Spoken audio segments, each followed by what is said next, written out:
Good evening, folks. Myself, David, here from the Beer House. My co-host here, Sean, and Hopcraft and Ale. This is House Plays Live 7, and it's a big one. It's the big boys, the big hoppy beers. It's Whiplash, the one we've been waiting for. We're all very excited about this episode, aren't we, Sean? Yeah, it's going to be good. This is straight up my alley. Two big, juicy IPAs and a not too shabby Prisoner of Love to get us kicking off. Really looking forward to this. Just to get into the more detail of, how Whiplash has got to where it's got. I walked past Bradley's today, and the top shelf had about 5 Whiplash cans left. Everything was sold out, and true to everything, the IPAs and double IPAs flew off the shelf quicker than anything else. So these guys are definitely doing something right. So we got 3 great beers, 3 great guests tonight. We've got 3 beers, I think, we just launched this week. We got Prisoner of Love. I'm just looking at them literally here. We've got Station to Station IPA, and Prisoner of Love, is a Cascade Pale Ale. Station to Station Indian Pale Ale, and we're finishing up with, I think, if I stand corrected, I think it's Whiplash's first double IPA release back in the day. It's Surrender to the Void double IPA to finish us off. Probably to put the last nail in the coffin, or maybe put us to sleep. Maybe put us to sleep nicely, You know what? Like it's funny because we've had quite a bit of a balance on the show before here, but the one thing Whiplash do really good is that big juicy IPA, and yeah, this is going to be a big session for anybody, especially putting these ones back in that short period of time. Who we got coming up later on? Yeah, who we got coming up later on, John? You want to fill people in? Yeah. So we've got James Dundon, who's going to be talking to us from the Cork Beer Club. We've got some exciting news coming up there with James. We've got our regular hot stool. We're going to have Jurka. He's going to be a good bit of fun over there. And then at the end, we've got Pat Comerton with some live music. He's been around at the Beer House for quite a significant amount of time, Dave. Pat Comerford, get his name right. Damn it. Yeah. Anyway. He played with the Frets back in the day. Lovely 2-piece, and he's got a bit of brewing in him as well. I think he worked in the old Beamish plant, so he might be able to tell us a bit something about brewing. And he'll have a tailor too as well. A good lad, Pat.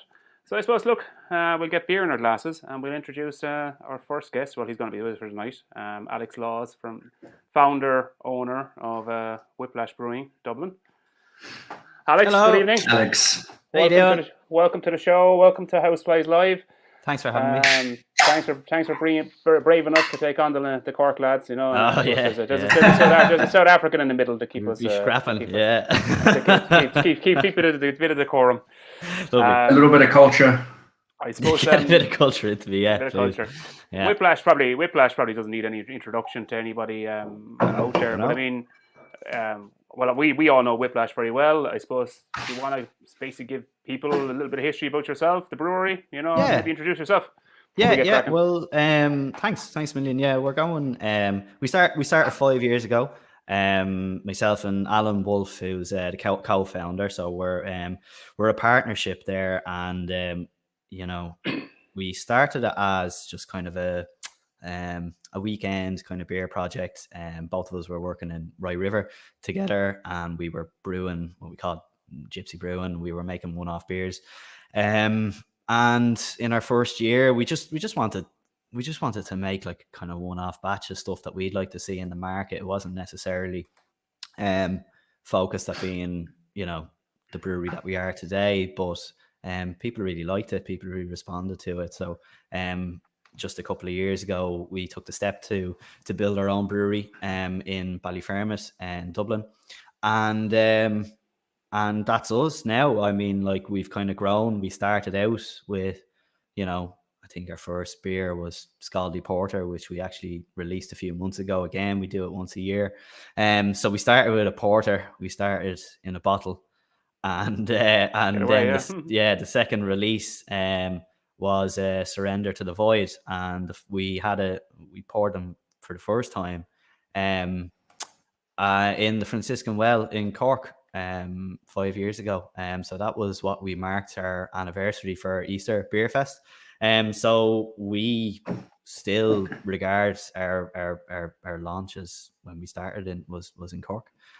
So yeah, it's been a mad journey over the last 5 years. We've grown to be a team there. We export a bit. Most of our beer is sold in Ireland. And most of what we do now is really what consumers want, which is big, hoppy, modern beer. And we like to pepper it with different releases throughout the year. But we love hops, and we're happy that that's the job that consumers have given us, and they kind of vote like that as to how they want to see us brewing, and we're fairly humbled by the response that we get in Ireland and abroad, and we still feel like we're learning all the time, and particularly now that we have a bigger team, we've grown quite a lot. Like we just have we just have this huge amount of knowledge that's come into the plant now, and the way we're living at the moment is pretty crazy with the amount of improvements and stuff like that are happening. And it's weird for me, for somebody who's kind of started this and it was just the Alex and Alan show. It's no longer that anymore, and you just get this big group of expertise that comes from everyone who works for us now. And it's amazing to watch that grow, and it's amazing to watch the beers improve, and you just saying just do it, just do what you want to do. And like, I just feel that we're growing that way. So that's our story so far. We brew in a tiny little brewery in Ballyfermot. I mean, people think you're not big. that tiny anymore, are you? We brew 500 we brew 500 liters at a time. Wow, is it all? Yeah, that's all. Yeah. Wow. So we are really, yeah, we're 20% of the brew length size of Rye River, where we were before. To put that in perspective, like O'Hara's is maybe, I think it's a 60 hectoliter plant, and like St. James's Gate is 1,000 hectoliters in the brew length. We brew five hectoliters at a time. It's probably the smallest commercial brewery in Ireland. Mm-hmm. And how many that you guys put out? Like, I mean, with the amount of beers that you guys put out, that's incredible. That's all you brew at a time. Yeah, it's by design. We wanted to have a small brew house. It allows us to make mistakes quite often. When it's only 500 liters at a time, we dump a lot of beer. We experiment quite a lot, and when you're only doing 500 liters of it, you can say goodbye to that a lot easier than you can 3,000 liters or 6,000 liters. Mm-hmm. So it does come from a position of we know we mightn't get this right, and that happens a lot. That's a very frequent thing that we're doing in the plant. And also, we designed the brewery ourselves, and we drew it out, we mapped it out, we sent it off for fabrication, and with that comes the fact that we could afford it, but also every mistake and every process issue and stuff that happens there, you have to own it. And we've had plenty. We've had loads that we've had to dial in, and working 500 liters at a time allows you to improve quite quickly. But what we do is we brew regularly every day. We do lots of different brew lengths, and we fill tanks. But at the moment, I'm seeing Ronan there. We're doing, how many brews a day? Five brews a day on average. So yeah, it's nice to be able to do that. But we have 4 single brew tanks, like 5 hectoliter tanks that are there. Does that come into the costs of the brewing your beer? Obviously, it'd be a hell of a lot more expensive than the average brewery out there. That if say, as you were saying, brewing 3,000 liters, and if for some reason or another the brew doesn't come out well, as you just mentioned, you're dumping 3,000 liters versus 500 liters. Does that come into the equation? It depends who you're equating it against. I'm not really certain. Most of our beer is rollover and body riddle, which you'll get for $2.50 a can and 4 for a tenner, and that's our bread and butter, and that's what we want to do, and that's what we really kind of put our heads together and focus on the most, because it's lovely that people have made like body riddle in particular like their weekend go-to, and when you see people in the shop, I overheard a couple of lads in the AFO last year before all of this shit happened, and they were just meeting one another, hadn't seen each other in a while. And I'm just standing in the back, and he's like, "What are you in for?" And he's just, "I'm just getting me 4 riddlers and I'm heading off to that party," And I was just like, Riddlers. And I was like, Riddlers. it's gotten to the stage now where they actually have a fucking nickname for it. You know what I mean? It is so part of that. And I was like, that's the best thing you can hear as a brewer, that it's somebody's go-to, you know.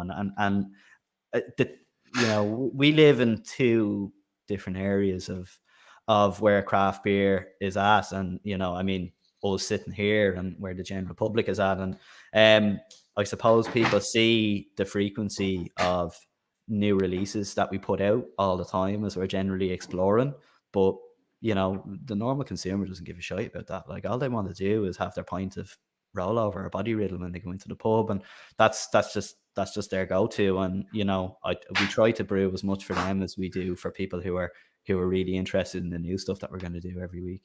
I hear you. I suppose we should have a Prisoner of Love. Is it? We're starting out within the glass if you haven't had it. I'd fucking love a beer right now. Yeah, Thank you everybody very much. should Yeah. crack one open. I suppose, like, majority of people probably watching have the first beer probably poured in their Okay. glass. Yeah. Do you want to read the side of the can? That's what most brewers do when they come on. And The side of the can. It's a grand. That's a classic move. You know about your own beers. I know you. Yeah, we do. I was Yeah, like, it's a cat. That's it's a a Kev. That's a Kev move. Kev from Stone Barrel. Third barrel. He reads the side of the can. Yeah, cool. So yeah, it's easy for us. We've always put the ingredients. Well, that's not from the very first cans, but it's something we wanted to do from the very beginning, is to be very upfront about what this beer is. And you know, yeah, this one was a kind of love letter to Cascade, and like the particular, you know, you can get loads of different types of Cascades out there. You can get stuff from New Zealand, you can get stuff from Germany. I've even got Cascade from the UK sent to us, and I was like, what the fuck is that? Send that back, you know. And it's not having a dig at the UK hop industry, but like, you know, they're so different to specification.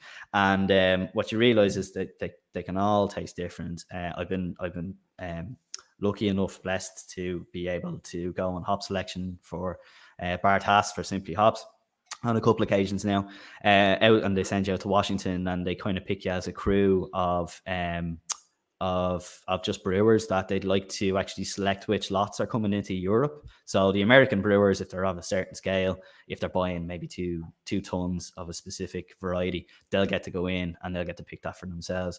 Us European brewers, small breweries like this, and you know, we very few varieties I'd have anywhere near that number. But you know, they respected our views on what that is. So we went out there with a group of other brewers on both occasions to bring you down to the lab, and you select all the hops that are coming into Europe. And you know, what I'm getting at here is, when you're doing the Cascade lots, which is, you know, bread and butter for hop farms there, you immediately realize like how variable this all of these hops are, and some of them are nowhere near what you'd expect to be coming from your usual Sierra Nevada Pale Ale, which is like Cascade, and that's Cascade. And time again, we'd be trying these Oregon Cascades, and it just keeps coming up. It's just like, hang on, like, this is maybe not true to type of Cascade, but it's I want it to be. And that's where we're getting to now. When we started working back in the day with Rye River, myself and Will, who was then at Galway Bay, we got together a little plot, and we decided to buy our hops direct from a farm in Washington, to cut costs, but also to give the two breweries, Rye River and Galway Bay, a very particular flavour what they were doing with Cascades and Centennials and all of these hops. And it was great, and the whole ball started to get rolling for these guys, Crosby Hops, to sell into Ireland and by extension Europe. I'm not sure if they had much spread in Europe at that time. We might have been one of the first. And what we kept noticing is Washington Cascade is very lemony, very bright, very citrus, very top end. And then this Oregon variety is just this mellow orange, big sweet tangerine thing, and it's still got Cascade to it. It's got a lot of floral to it as well, a little hint of herbal of what you want there. And we just got a particularly good batch, like the way we select to do most of our beers that we put into a special. We're just like, listen, this hop is screaming right now. That's why we don't do like Drone Logic every year. Sometimes you won't get the You won't get the Simcoe on point. We haven't done Saturate since we first brewed it because Mosaic hasn't tasted exactly like that for us since that. But when we got a Cascade batch, we were like, right, we're good to go, and we get to make like a Cascade Pale Ale, which is just such a pedestrian idea. Like, it's just like, yeah, Cascade. Everyone puts Cascade in their beer, and like it doesn't smell like your usual Cascade. So cheers. I missed. Where's it? Is this Oregon or Washington? Is this Oregon Cascade? Yeah. This is Oregon Cascade. Oregon, yeah. I missed that. Sorry. Yeah. So Oregon's a little bit south of Washington. It's wetter. It's a bit more humid, and whatever about the plots and the way Crosby actually grow and the way they pelletize, it makes those hops exciting again. And Will is now at Loughran's. They're now agents for Crosby hops. They're really changing up. And we were mentioning this to other brewers in Europe, and every brewer I know now is really just going, I need that Centennial from Crosby. Yeah. Have you tried this? And I'm like, it's fantastic. And they're doing a fucking great job. You should have kept quiet. There. It's great. When you see good hop producers doing that, and you're just like, you have to support people who are doing things the right way. And it's just fantastic. And it's great. It's good. It makes our beer really. Is there, I know you've got Crosby now, importing directly into Ireland, but like pre-Crosby, was there kind of like a hierarchy where we just said even UK breweries, obviously American breweries, would get the jump on the better quality hops, and then you'd be kind of down the pecking order? Or was there? I don't think it's necessarily that. I think it's just your volume. I think it's just how many hops are doing, and I think in the Irish independent scene, there's nobody really doing that much of volume at that time. You also have to consider that maybe the breweries themselves are doing a reasonable amount of overall volume, but most of that is caught up in red ales and stouts and stuff at that period. And we came in, Francis, with Rye River when we did that, when McGargles, that allowed us to go, right, we can actually purchase decent hops, and it gave us an inroad with these hop suppliers, because they don't really want to know you if you're not under, if you're not over a ton a year of specific variety or whatever it was.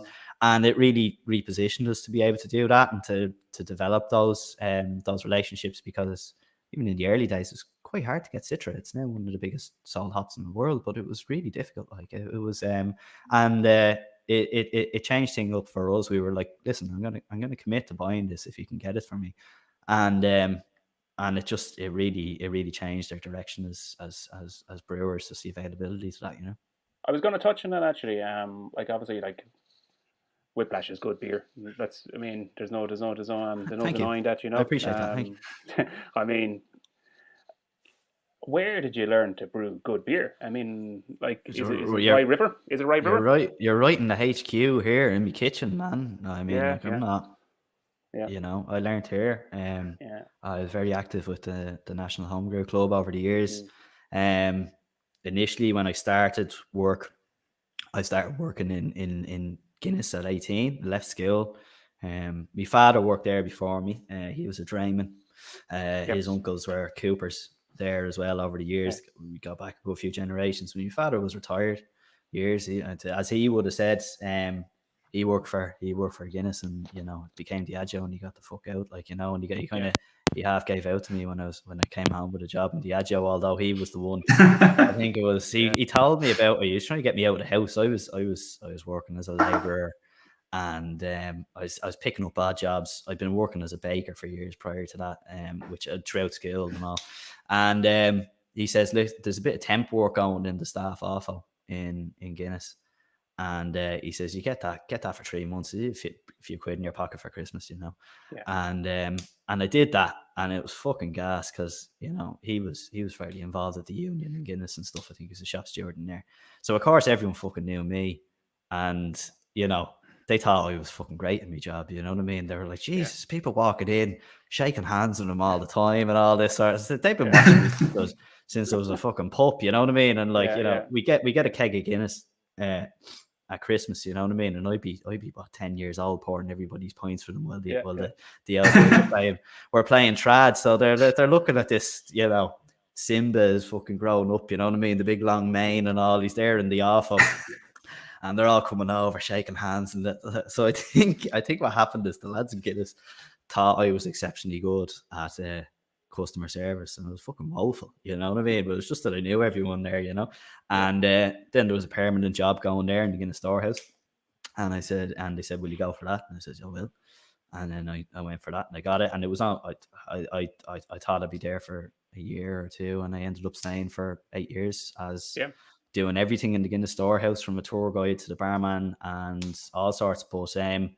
But getting into brewing there was completely closed shop. That's not happening, you know. And I really wanted to do that. I went to college in the middle of all of that. Studied English in college just because I wanted to do it, because I like doing that in school. It wasn't for, I think you'd be fucking mad thinking an English literature degree is going to get you a job on the way out, unless you wanted to be a teacher, which I toyed with the idea of. But I was loving just brewing here, particularly in summer holidays as well. Like, you know, because I'd be off college, I'd still be working in Guinness, but I just stayed part-time. So I was just brewing my arse off here in the kitchen, because I just got hooked on it. I loved it. I absolutely loved it. What were you brewing back then, back in your early days? You brewing stout? I was brewing a bit of everything. I was brewing hoppy beers fairly early on. Yeah. I think what interested me at the beginning was English ales. I was trying to recreate things like Fullers and stuff. And I think one of my first brews was like an Anchor Steam clone, and I was trying to recreate all of that stuff. You have to remember, at this time, you know, we're over 10 years ago. There wasn't as much of a selection in Ireland, although there was there, and just give it to them, like, you know, get Grand Cru and guys like that, where I've been doing a phenomenal job, and I was tasting those beers. But also I was on like homebrewing forums, and I was seeing all of these styles of beers, and I was like, I've never actually tried any of them. And then I was looking at like other homebrewers who were brewing versions of that. And I was thinking to myself, it's so fucking naive, you know what I mean? I was sitting there thinking, I was like, you know what? If I want to taste the barley wine, I could maybe just make one myself and brew that. That's the way I was thinking. That's what I was at there. So I started brewing mad beers that were horrific. Like, it was all over the place, because I had no frame of reference for what any of these beers are meant to taste like, you know? And hoppy beer just blew me away. You know what? Like, even like when Galway Hooker came out and I could just taste Cascade hops, I was just like, brilliant. Fantastic, fucking love it, you know. Metal Man bringing out, you know, beers and Amarillo at the beginning, and then like Sierra Nevada, loving it, like really bright, you know. And you have it on draft, it's fresh as hell, it's fantastic. So I just got hooked on the hop thing early on. I was buying hops from the States. I was getting them shipped in.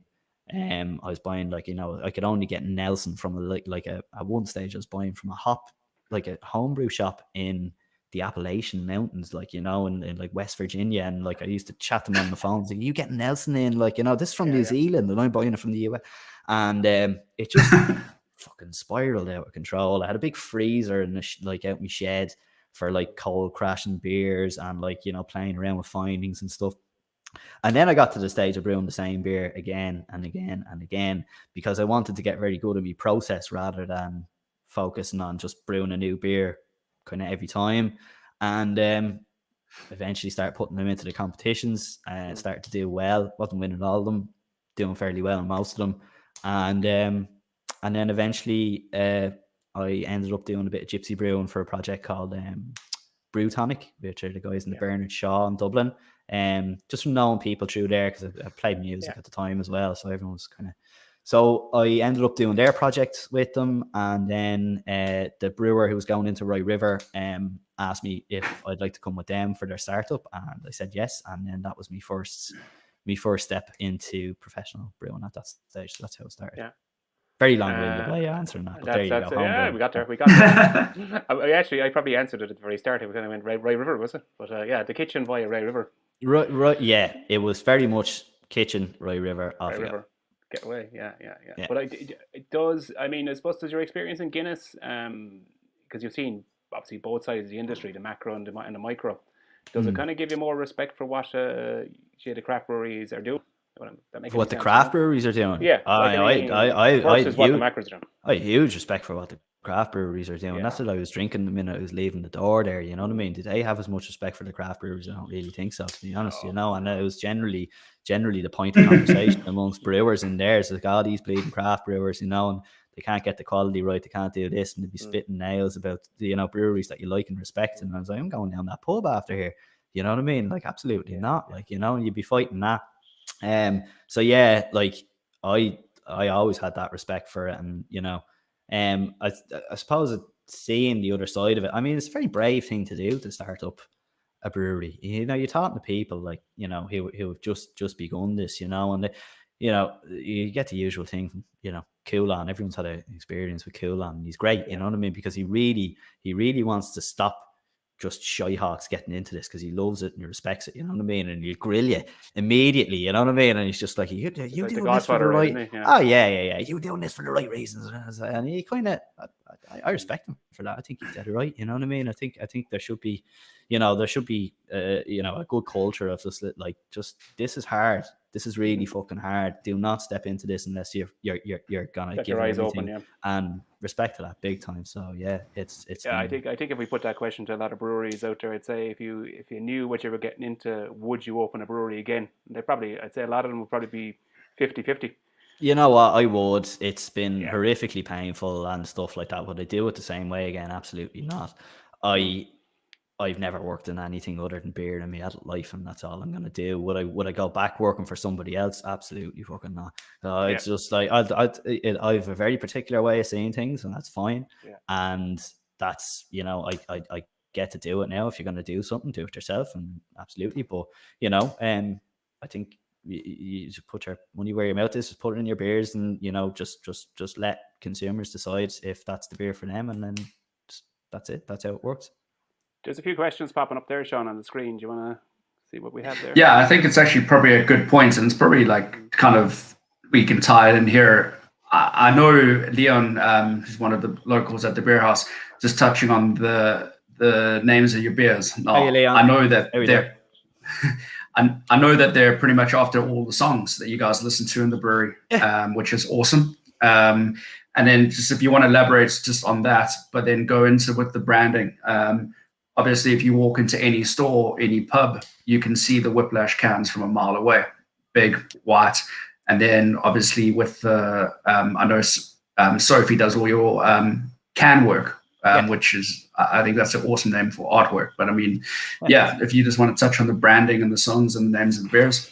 Yeah, sure. I mean, I suppose there's a big push on like what I found is a provenance, which is very admirable as well. When generally when breweries are starting up and they very much want to feel a part of where they are, that's the usual go-to. We'll name it after the field or the castle down the road or something to do with that area, and I like that. I have respect for it, but us being a gypsy brewery, that's not really what we're at. We also wanted to give a bit more of ourselves through all of this. So all of us come from kind of music background, and it was just like let's just create a playlist, and like music always gives you the best names anyway, doesn't it? You know what I mean? Somebody else has just thought about something cooler than you could think of. Like, you're gonna think like, I'm not a poet, is there you know a what I playlist mean? in the I'm not brewery? able to do this. Huh? Is there a playlist with all the Somebody beers? sent me, somebody knocked together a Whiplash playlist so far, and it's actually it's of every beer that we've released, and it's every reference to it, because some of them are not necessarily the actual song title themselves. Some of them are actually just a snippet in it, or some of them are a reference to a film, but there might be a track that's on the soundtrack of that film that's actually like really special. So there's a bit of a and they're not all music as well. I mean, like Gravity's Rainbow, people thought we were that naming it after that horrific Claxton's fucking song, and I was just like, no, that's the Pynchon novel, you know what I mean? Like it was named after the book, so we wanted to have a bit of variety there. So that's where it comes from. It's just a much easier way. We're making a lot of releases, and I don't like beer puns anyway. No, it's not for me. So it has to be stuff that we're happy with putting on a can. So that's where it comes from. Sophie was my partner for years. We're not together anymore, but like we done it very much DIY here in the house. And it was really, and fair play to her, it was her helping me out, knowing that the brewing beer was my dream, and her being an artist but never actually sharing it with anybody, and she would never take the step to to just show her stuff to other people, and I really loved it. And I just asked, will you do this for me? Will you do some artwork for a can? And she agreed to that. and Scaldy Porter and Surrender to the Void were the first ones that she did, and they're pretty hard. It's pretty full on. Oh wow. Yeah, great labels, like, you know, and everyone always says that still. And Sophie's just going from strength to strength now. Her work's getting better. She's sending me through some stuff here at the moment. That's like she's taking new direction with it. It's really growing, and it's amazing to see. It's really fantastic. So it's just getting stronger and stronger every time when I give her a reference. We have a big, you know, Excel file. Here's what I've named it. I've worked on this, and somebody's noticed that Fatal Deviation is a film and not a song. So yeah, fair play. Yeah, come on. So yeah, no, what a film. But sometimes I'll give her a bit of a lead. Sometimes it's just like this song, you know, what sort of, you know, abstract kind of ideas do you have about this, like almost like synesthesia or something like that when you think about this song, or maybe think about the other mechanics that go behind maybe that artist, like Station to Station, which is a Bowie reference, and that she'll go with that. Whereas sometimes I'll give her particular direction, and at the time she hadn't seen Fatal Deviation, and I did have to show her a bit of Fatal Deviation, and I was like, what the fuck is this, man? You know what I mean? This is just a lot of lads beating each other up and fucking spar and trim, and like it's hilarious. So I asked her here, I kind of want to lampoon this kind of toxic masculinity stuff, and just like, can you make it like a big muscly man and explosions and, you know, helicopters and all this sort of stuff, because that's, you know, that's the fantasy of the whole film. Like, I don't like someone so I can beat them up. And like we just ran with it, and it was fucking hilarious. Like, so she had great fun making that, and it's still one of my favorite fucking labels. So yeah, it's cool. So that's how we come up with labels, and you know, it's really exciting part of your week when Sophie has a new label for you. And it's just a big I was saying actually, was it your sorry, cutting across you? You know, your 5 year you had your 5 year anniversary there, I think, and you went through all the staff on Instagram, and you kind of interviewed everybody from, I think, yourself and Alan, right through all the staff, everybody in the brewery. And I think Sophie was one of the last ones. And I think I commented, I was like, these would actually sell as prints on your web shop, or, you know, maybe, obviously she probably will be up to herself, obviously, ultimately, if she wants to sell. I think she does. I think she does, and hopefully she will. Yeah. I think they look fantastic in bars, home bars. You know, you're just looking for some POS. Get up the yard now. I get just send us on the fire there. I'll print them up. We'll try to get you so straight through. Thanks for the t-shirt. I got a t-shirt. I did. Yeah, thanks for sending that down. There was only one. There was only the one. There was only the one. Sean, we're rubbish on merch. We are absolutely rubbish on that stuff. You know. Once again, I get left out. This is from years ago, Sean. I'm only winding you up. One of the we've got the king of Untapped. I mean, this guy is officially known as the Beer Badger, because he has had so many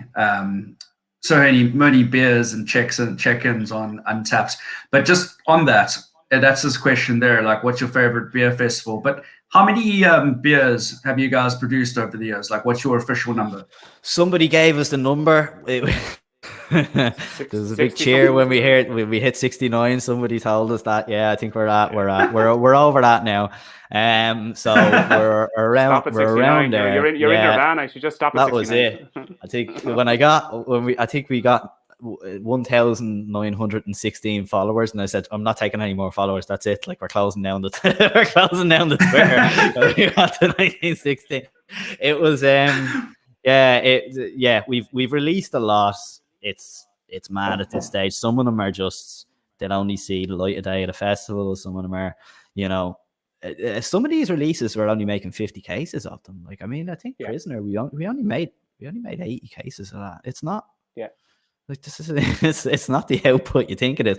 There's a variety in it. We have a lot of tanks. Like, we have 15 FEs, most of which are tiny. They're less than half of the size of any other comparable kind of Irish brewery, and we brew small, and we, like I said, I get back to the same point, dump a lot of shit as well. And does all of it get out there?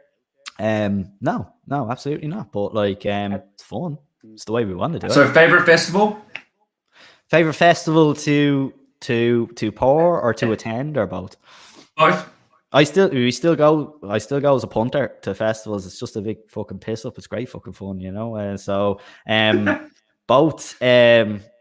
You know what? It's also like, proudest experiences are always festivals as well. Like, and like number one proudest experience, and also a festival was the Framwell that time in Easter when we actually launched them. It was able to give me my beer for the first time ever to anybody, and it was just that was an amazing weekend, and I have loads of mad stories about that, and it was really fucking hilarious, the whole thing.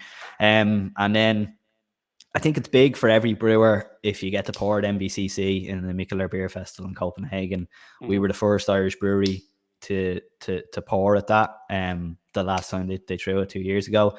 I'd been going to that festival since they started doing it. I think I was there the first full weekend that they did, like maybe 6-7 years ago, and that certainly has informed a lot of my taste and how far I want to push what we're doing. And I remember just getting a ticket for it. There's quite a lot of beers and breweries at it that I really wanted to try their stuff. And I was like, hang on, these are all here in Copenhagen, and I can get a return flight to Copenhagen for 30 quid. And you know who?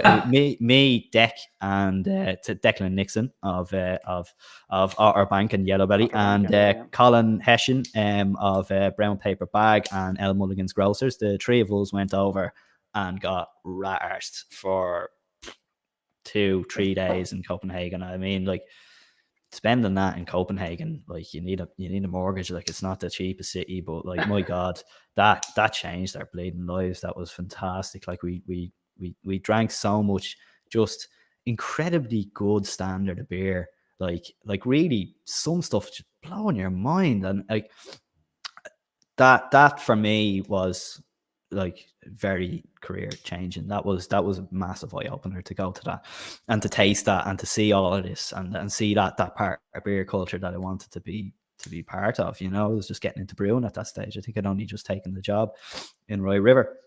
And the following year, I bought Alan a ticket. I brought Alan, and I wasn't even sure how that was going to go because I really didn't know. Alan was my boss at that stage.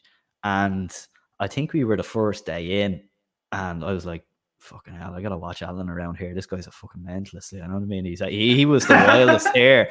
And like, it was pure, like, tops off, flying around the place. And like, he'll tell you the same thing. Like, that festival for me and him has just informed the way that we want to brew. Like, everybody there is literally, their only focus is making the absolute best beer that they can in the world. You'll never be the best. That's not really a thing, but you can always aspire to be on the same level as everybody next to you there. So, that's sightlines. Make sure you're producing stuff that's as good as anything else out there. That's coming back to your own. Obviously, you've been waxing lyric about Danish beer. Coming back to your own brewery, I suppose. Have you got an own personal favorite or a beer? Like, I mean, down through the years that you've been immensely proud of or involved in. So there's a few questions there now. So yeah, I know it's kind of a triple barrel as they always do. I'm a habit of doing that. So what are we talking here? Favorite beers? We're talking, like beers, I suppose, that you brewed yourself. Like, I suppose Whiplash primarily. Oh yeah, that we're talking about tonight. Okay. My favorite beer from Whiplash that you brewed. Yeah, I think in terms of our favorite double IPAs is, like, I think it's Shades of Marble, which you probably still get a bit of Shades of Marble out there. I think that was the first time I was just like, that has melted my mind. I can't believe that we've actually made this fucking beer. It's hilarious. It's just, sometimes you get a sample out of the tank and you're just sitting there fucking giggling to yourself that you've actually, wow, we've nailed it. It's not even about that. Sometimes you don't really know what's going to come out the tank. I know there's people who could be potentially, I know, recipes. I know exactly how this beers taste. You fucking don't. Like, you don't. Yeah. You can take the right steps. You can understand your materials and all that, but you don't really know what that's going to be like at the very end. And whatever about that combination, it's just fantastic. Like, I really just, as one of our beers, that one to me is amazing. I think Rollover is still one of the, it's still just like, I love just supping points of it. It's just the lower ABV. I can sit there all night.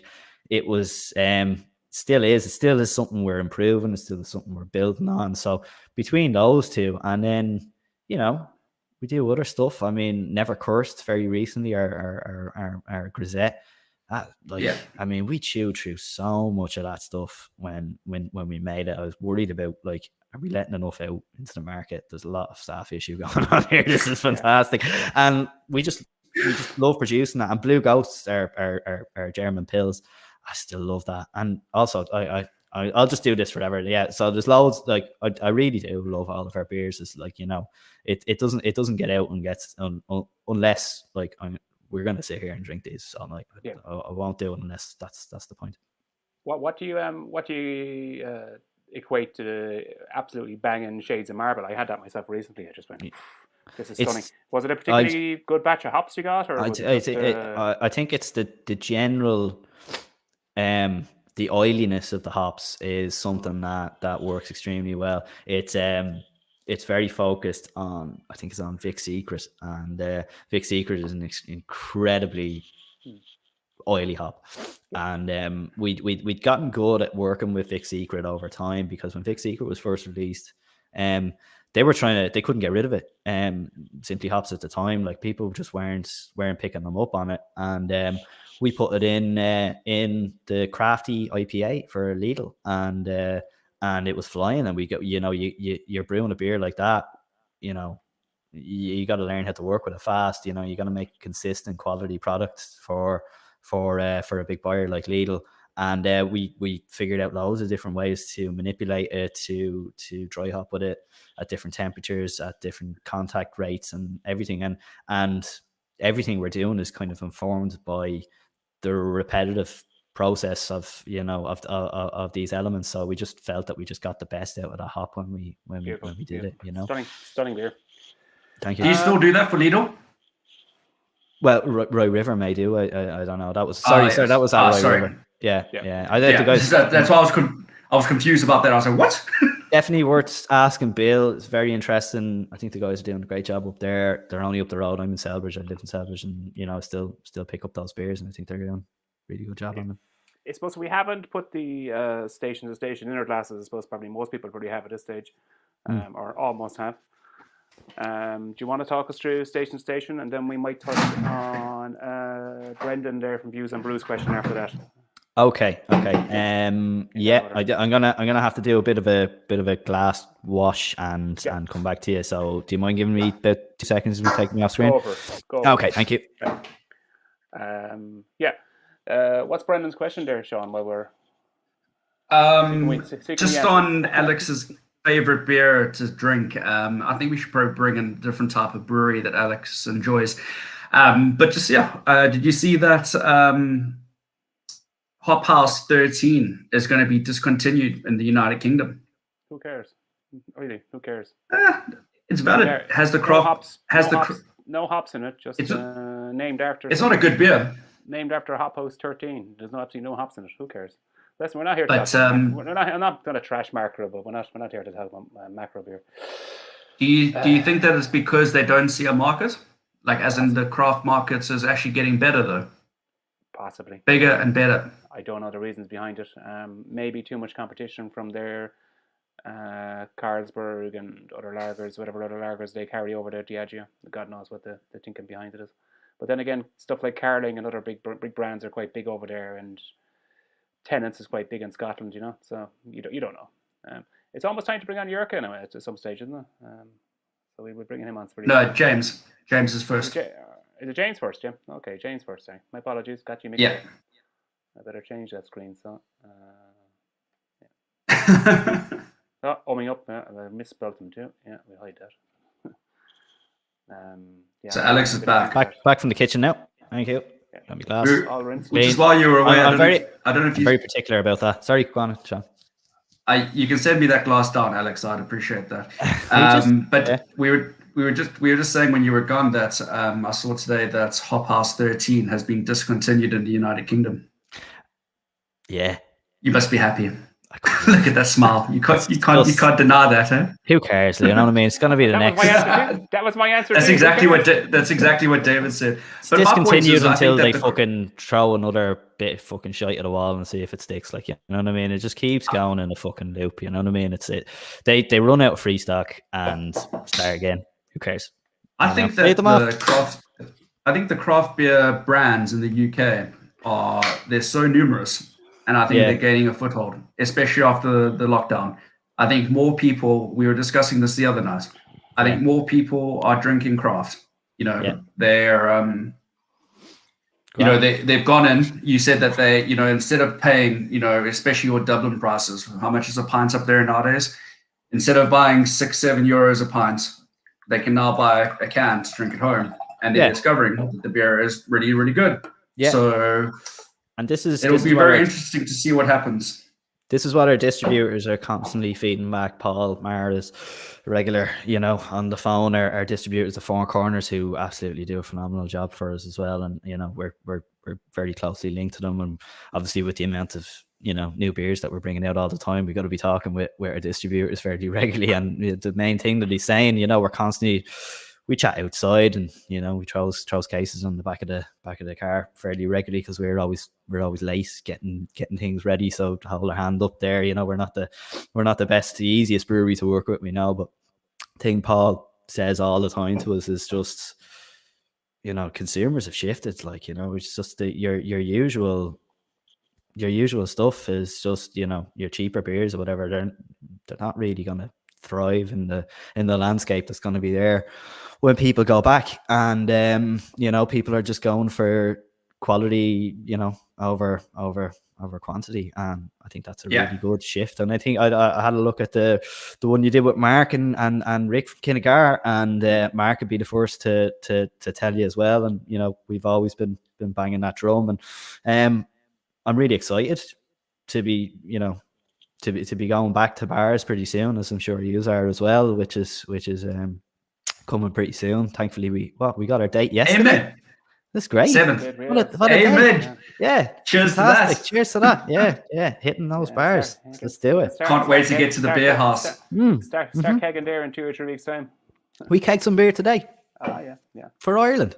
It's unreal. Unreal. Goodness, it's like people pointing at it and all in the breweries.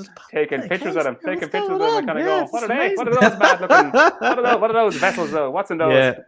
That was fantastic. So yeah, I mean, like, look, people I think we might have. bars are hurting. I mean, I know people are saying, yeah, sure, the pub's open for a little bit in the summer and this and that. And I was just like, no, like, I'm sorry, but like, unless everyone's open together, like, we don't really have a date. As far as I'm concerned, they're closed 13 months now.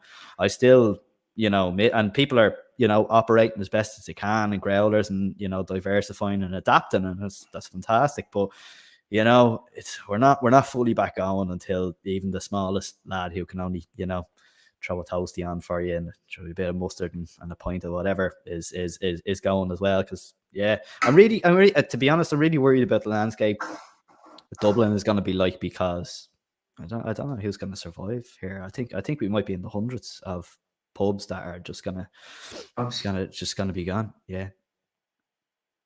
So Well, I don't. Are there no bailouts coming from the government? I mean, everyone seems to be getting a bailout. David, do you know anything about that? There is grants. There is grants. You're getting grants every month. There's a, Jesus, don't ask me the name, but it's not. No, that was the CRSS grant. There is a grant every month. There's your PUP as well. Yeah, there's a PUP, and I know even when they were doing the brief opening up before Christmas, so you was chatting to publicans, I know, and they're like, I know I have to close after this. If I actually, put our earnings and actually do well, I'm not going to, I'll actually be frozen out of the PUP for another month to go back. And I have to wise up to that. It was easier for people to actually stay closed and jeopardize, a month of payments for their staff. Pubs are hardest hit. Let's be honest about it. It's killer. Yeah. So I mean, we get it. We'll do as much as we can. Well, I think for everybody who's got FBD insurance, that's a game changer, because if they start paying out, I mean, thankfully I only changed FBD about 2 years ago. Getting I was the with plug in there, FBD for David, years good ago. man. Yeah. I was with FBD for years and years. Celebrating. Went to O'Leary Insurances and went back to FBD, I think about 2-3 years ago. So fantastic. Yeah. But I assume all insurance companies will pay out eventually. So that could be a game changer for a lot of lads. Yeah, Hopefully Although so. the lad up the road, Mike in the Friary, said to me, he said well, I get my check from FPD. He says I'm buying a villa in Spain or Italy. I can't remember what he said. So we go halves and I'm gone. No, Italy every time. Britley. Always That Italy. is Not for fantastic. Italy. Do you want to talk about station to station before we Station bring to on? station, yeah. I We mean, can bring on James as well from the Cork Beer Club while yeah, we're cool. chatting about that. James Right. on there. Hey James, welcome man. How are you, James? Welcome on. Say James. Oh, sorry, I have him muted. Mute. My apologies. Sorry, James, I had you muted. Still muted, I think. Yeah, I've Still be unmuted there? it again. Yeah, I have you Yeah. there now. Welcome, How's man. lads? How are you? How's it going? We're just talking through station to station there with Alex. Yeah, so I suppose it's a nice progression. We're doing a pale, we're doing an IPA, we're going to do a double IPA. Look, we're a hop brewery. Get over it. That's what we do. So yeah. So if you don't like the hops, just tune out. try something else. Those other breweries making other stuff is fine. No problem. But station to station again. People seeing Drone Logic coming back on. We're getting really good sim at the moment, and we were like, okay. We were particularly loving it going into Drone Logic, and we just decided, right, let's do something big. So actually, Station to Station is about 70% of the dry hop is Simcoe. It's not quite a 50-50. And Galaxy as well, which is, my God, working years to get Galaxy from hop suppliers to building up that relationship to be able to get your hands on it. So many American breweries never being able to get their hands on it. It's kind of the situation like Nelson Sauvin for most Irish breweries. You just can't get near it. So yeah, the Simcoe to me when it's really good is just an absolute pineapple pine salt, not overly sharp or overly citrus. But also, if you want to pump that up and kind of flesh out around it, I always think in terms of hops as like a low end, a mid, and a high end, and that's generally it sounds like we're talking about hi-fi and music mixes when we're in the brewery, but it's how we communicate these things and how we pair hops together. And Simcoe was one that you can go all out with, but like Galaxy, really adds that extra dimension on it. So Galaxy to me is just pure apricots and passion fruit. And who doesn't want a beer that tastes like pineapples, apricots, and passion fruit? So we went all in, and 7.1%. And this one, I know we put our wheat malts, oat malts, a bit of cara pills in this one. We do change the proportions of these, and we change up the water profile for each and every one of them. So Simcoe and Galaxy particularly respond to stuff that's a little bit heavier in chloride. We bring down the sulfate ratio. So this is the water chemistry. Obviously, we change the water, we change the grist for every one. All of the bases are Maris Otter, and then everything else is playing around in there. It's a bit of oat malt, might be more flaked oats on top of that. It's a bit of wheat malt, and might be a lot of torrefied wheat on top of that. With this one, we went with a lot of torrefied wheat. Gives you a wheatier flavor, but it also gives you increased viscosity, so thickness of the overall mouthfeel. And Simcoe and Galaxy. So Simcoe is fantastic in the Whirlpool. We regularly use Simcoe in the Whirlpool on beers that mightn't even say Simcoe on the front because that's not the main star. With this one, very, very simple to just leave Simcoe going on there in the Whirlpool. And then Galaxy, you have to be very, very particular, very careful with dry hopping with Galaxy. It's naturally an extremely bitter hop. So although bitterness is generally assumed to be, just how much alpha acids are in the hop. They also have a different scale, which is a cohumulone scale, and that's the perceived bitterness. And Galaxy is generally perceived as being almost twice as bitter as many other hops. So we generally try to be very, very careful with our usage of Galaxy. So that's the thought that goes into these type of beers when we make them. So yeah, it's just pineapples, passion fruits, apricot. Subtle 7.1. It's a subtle 7.1. It's not a big hitting 7.1. I've had 6% beers, 6% beers which hit me bigger, more. Yeah. Maybe because I'm only 2 beers in. And you know what? I have to give a shout out to Lewis, who is our QC manager. Lewis is an absolute kind of yeast wizard, and we've moved a lot of our yeasts are on London Ale 3, which is a notoriously difficult yeast to flocculate for it to drop out. Now our yeast counts are very, very good and stable here in these cans, but he puts a lot of work into actually cropping that yeast and counting it and making sure that there's enough going into every beer every time, and really managing. So we sit around in our quality meetings every 2 weeks. Generally, there's a panel of 4 of us. We'll force age the samples. We'll sit down and we'll check the stability of that in pack. So it's basically testing that 5, 6, 7, 8, 9 months in. So Lewis manages a lot of this, and he's doing a phenomenal job. So yeah, Lewis is a hero in there, as is Keane and all the team as well. But yeah, it's down to the guys and really focusing on the yeast pitches, which was never my speciality. But they're doing a fantastic job, and that's one of the ways that we feel that we're better at the moment. Alex, it's almost the perfect time to jump in there, just because you were touching on the base malt. Like if you look at your cans, as clearly said, you list everything. Maris Alta, oat malt, wheat malt. I mean, that's your standard base malt, and you vary it. Is that in all your beers pretty much? Also, yeah. I mean, most breweries you go to basically have one big silo of pale malt, and them make X amount of different beers out of that.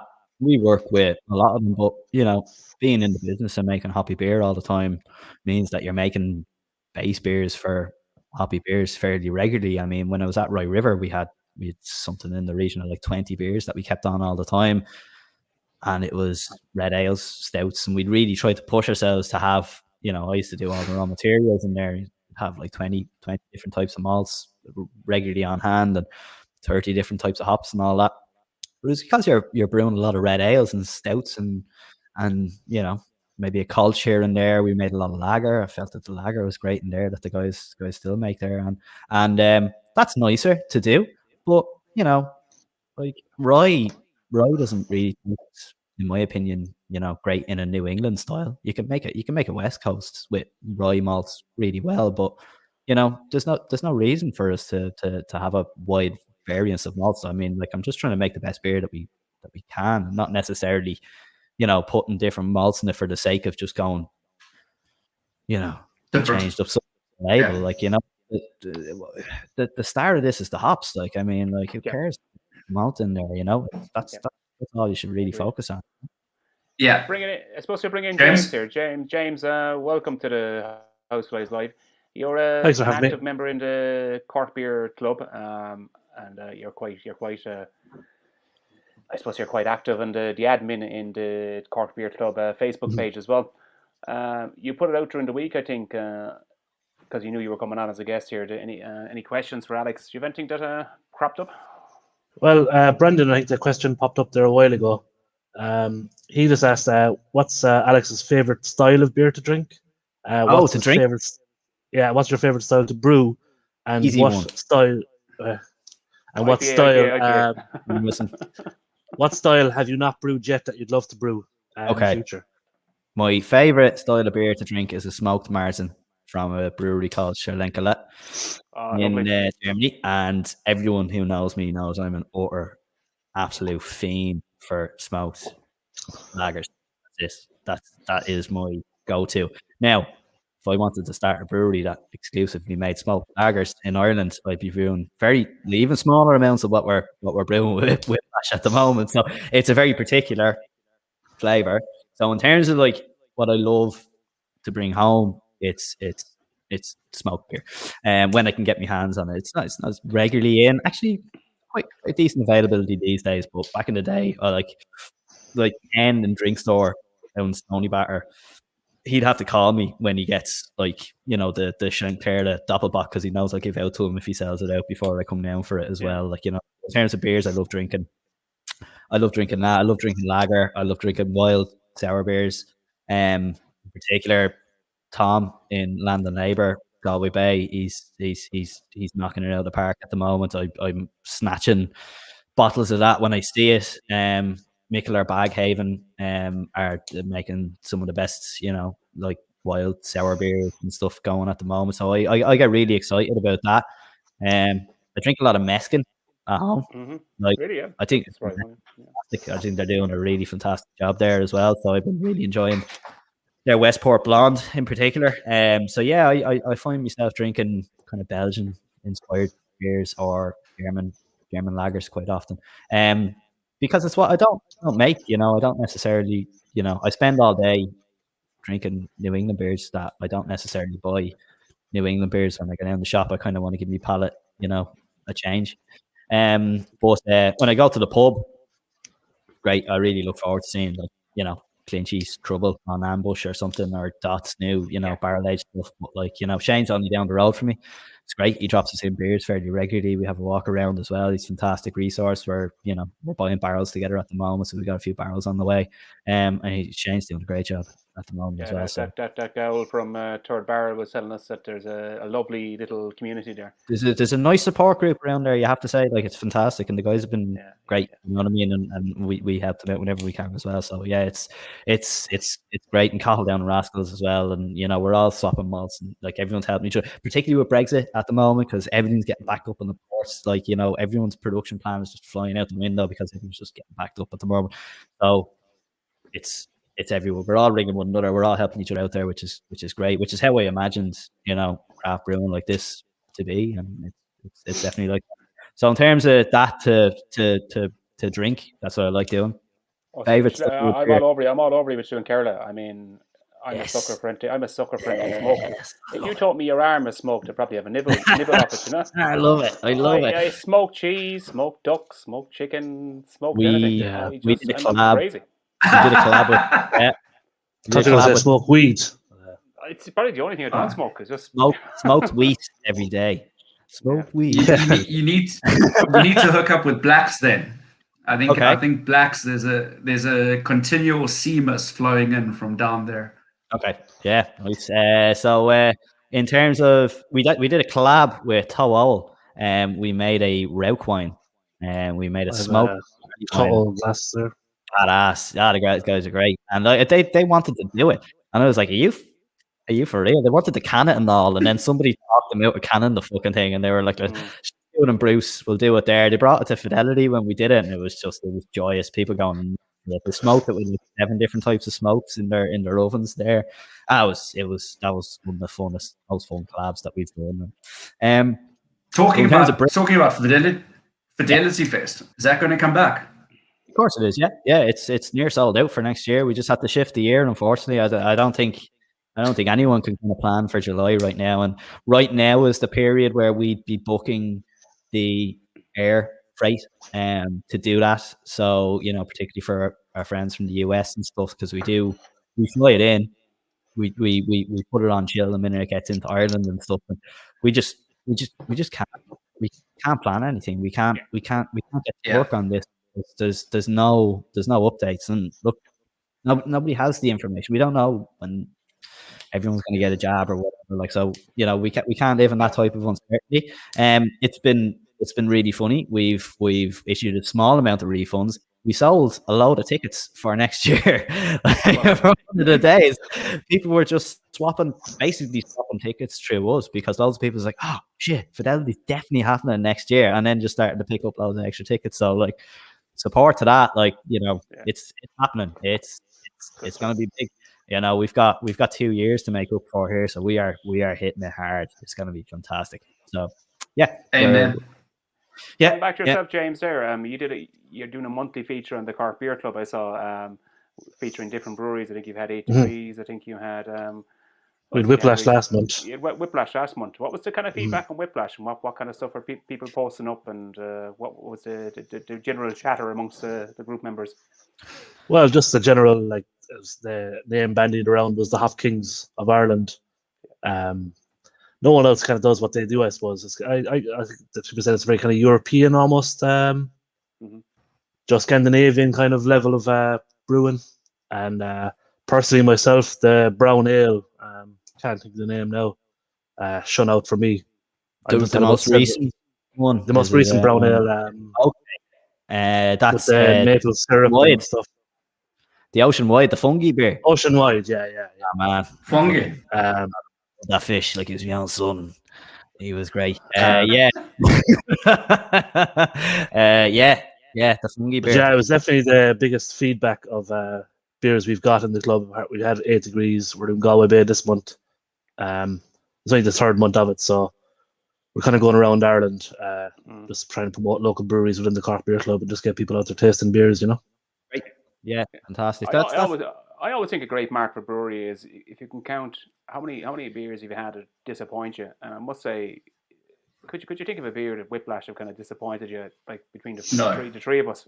Like you might not be to your like, okay, you produce, like if you're into your hops, yes, you'll never be disappointed. But like even if say a Belgian quad isn't your style, or we talked about the brown ale, yeah, you might be disappointed because it mightn't be your style, or the grisette, but they're true to style. I can't think of any Yeah, beers down through the years that really, from a personal point of view, that I picked up in Bradley's or even through our own place or even poured, I went, no, they're not for me. I think that's a great mark for brewery. Thank you. Yeah, Yeah. and that's what we try to achieve. And people have their own rating systems and stuff like that, and they're some people look at Yeah. websites as if they're meant to be their personal diary instead of an actual. And you hit the nail on the head there. I mean, like, is this a well-made version of the style, regardless of whether it's made for you or not? And that's a fair way of looking at it. I mean, I don't look at our ratings. I don't look at social media. It becomes so disheartening. I noticed for every 10 people to say a lovely thing about your beer, there might be only one person who just wants to Yeah. bait you down. But being an exceptionally self-critical person and somebody who's kind of generally driving to constantly improve our beers, it's that one comment that just kills you, man. And I just, Yeah. I understand that's consumers forums. So I don't look at them. I don't go on them. That's your space. It's not mine. You'll never hear me going on there and giving out about, I'm with you 100% this you're man. wrong about that beer. Keyboard warriors. Yeah, like, I mean, we're just a lot of people in a fucking warehouse at midnight, worrying about beer. Like, I mean, like, it's just wellies and trench But I foot. mean, Alex, It's like, yeah. you clearly are doing something really, really well. And I mean, you've got the mentality there too. I mean, it sounds like it from the time that you were at Guinness, where Diageo, and you couldn't get in, and then you went to Rye River, and then now you don't want to look at the comments. And that's the classic psychology thing about it. You don't look at the good and you don't look at the bad. You have something in your head and you just plow forward. I mean, that's sports. That's sports psychology to a T. So I mean, yeah, never change. I think I'm not like, I'm 15 years in the beer house. I'm not anyone to give you any advice on brewing. I'm not a brewer, but I'm just saying from the business. Like when I'm talking about the comments, I just wanted to, like, my first 5 years, like this is 15 years ago, back in 2006.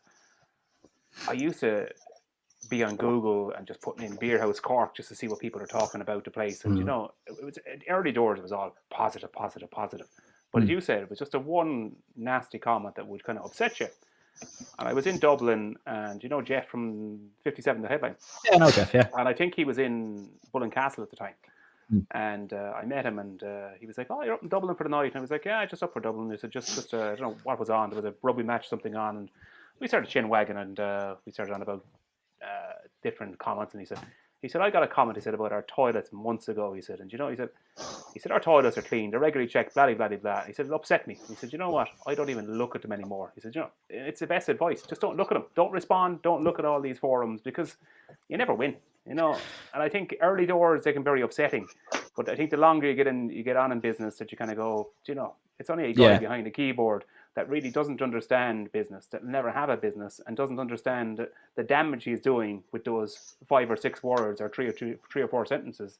Yeah, to a small business, especially. I think it could be useful in terms of, like, if you don't know that there's an issue out there in terms of like quality or something like that. But that's generally why we put so much focus on sitting down and aging the beers and sitting down as a panel and making sure that we're checking absolutely everything that's out there, and going through beers that are living their lives out in the market, and that's very important to us as well.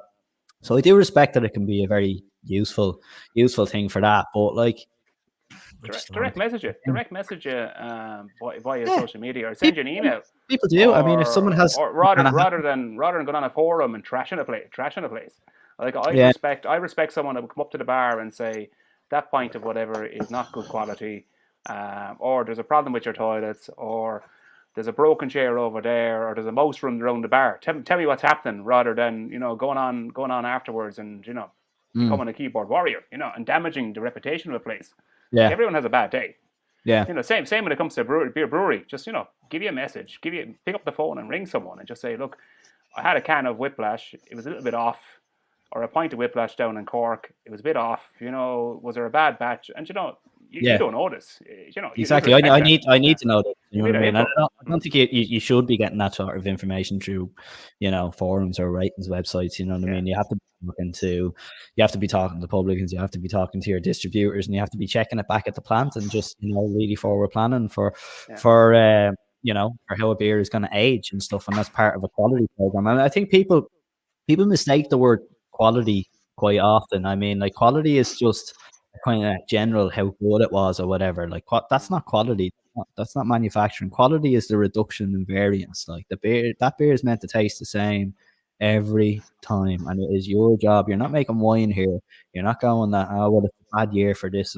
This is why we're not releasing the same beer for whatever reason, because the hops are the product. You can just say maybe 2018, 2019 Mosaic hasn't been great, or whatever we're getting through. I don't want to hear trashing a specific variety, but it happens. And beer is not that. Beer is a confection. So your beer has to, people aren't there to pay for your hobby. I feel the weight and responsibility to make sure that somebody's having the beer exactly as I intended it out there, and we'll do as much as we can possibly make sure that experience is the exact same way every time, because I'd want that. I want to be able to walk in and just, whenever I taste Body Riddle or Rollover or any of our specials, that it tastes exactly how I want it to taste. It tastes like in the brewery, and that's a never ending job. But you have to feel the weight of it to get real about it. Exactly. You know what I mean? I think if you're a small business, and you're like yourself and Alan, and like you put your heart and soul, and obviously you're very passionate about what you're doing, it kind of strikes a chord much more than if you're a big, massive macro brewery. You just kind of, you've got a PR guy that probably just sends them a free case of beer or just bats it off. It goes right through your heart personally, because you feel personally responsible because you're close to the coalface. Of course, that's the way I feel myself. When you're as small as we are, and when the margins are this low, and we don't have big cash reserves, we don't have any of that. Like, it's you're only as good as your last beer, and if you do have an issue and it's out there, like, I mean, this, sometimes you do worry. It's like, you can make it. This is going to be all right. It's super. It's scary. It really is scary. It's the real fear running stuff like this. And thankfully, the only way to combat that is to make sure it doesn't happen. Like, to be proactively making sure that is not going to happen. And that just feeds through in how much you want to deliver for somebody who buys your beer. They're not there to support your hobby. You have an onus to that consumer who forks over their cash. They are not paying for your hobby. Make sure that beer is all right in their hand, and we live by that. I saw Budweiser years ago in a beer book. One of these, like, 3,000 beers you must drink before you die. And I said, what is Budweiser doing in the book? No, honestly, no. I said, what is Budweiser doing in the book? Yeah. And look, why you don't drink it.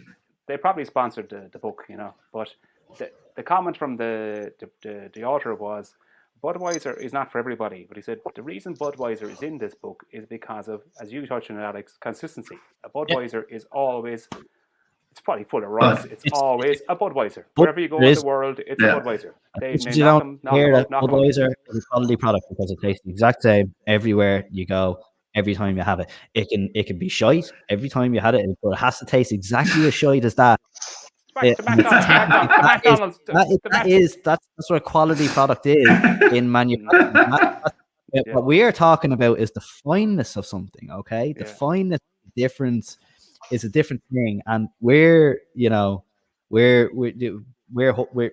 that we can produce the most out there beers that consumers really trust us with. They're gonna pay us €5.50, €6 for a can of something that's 24, 30 grams per liter, which is an outrageously expensive type of beer to make. But they feel that at least if we do it, they're not going to fit.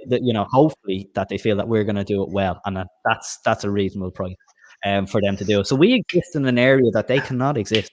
They will never get near, even allowing themselves to produce beers expensively as we do.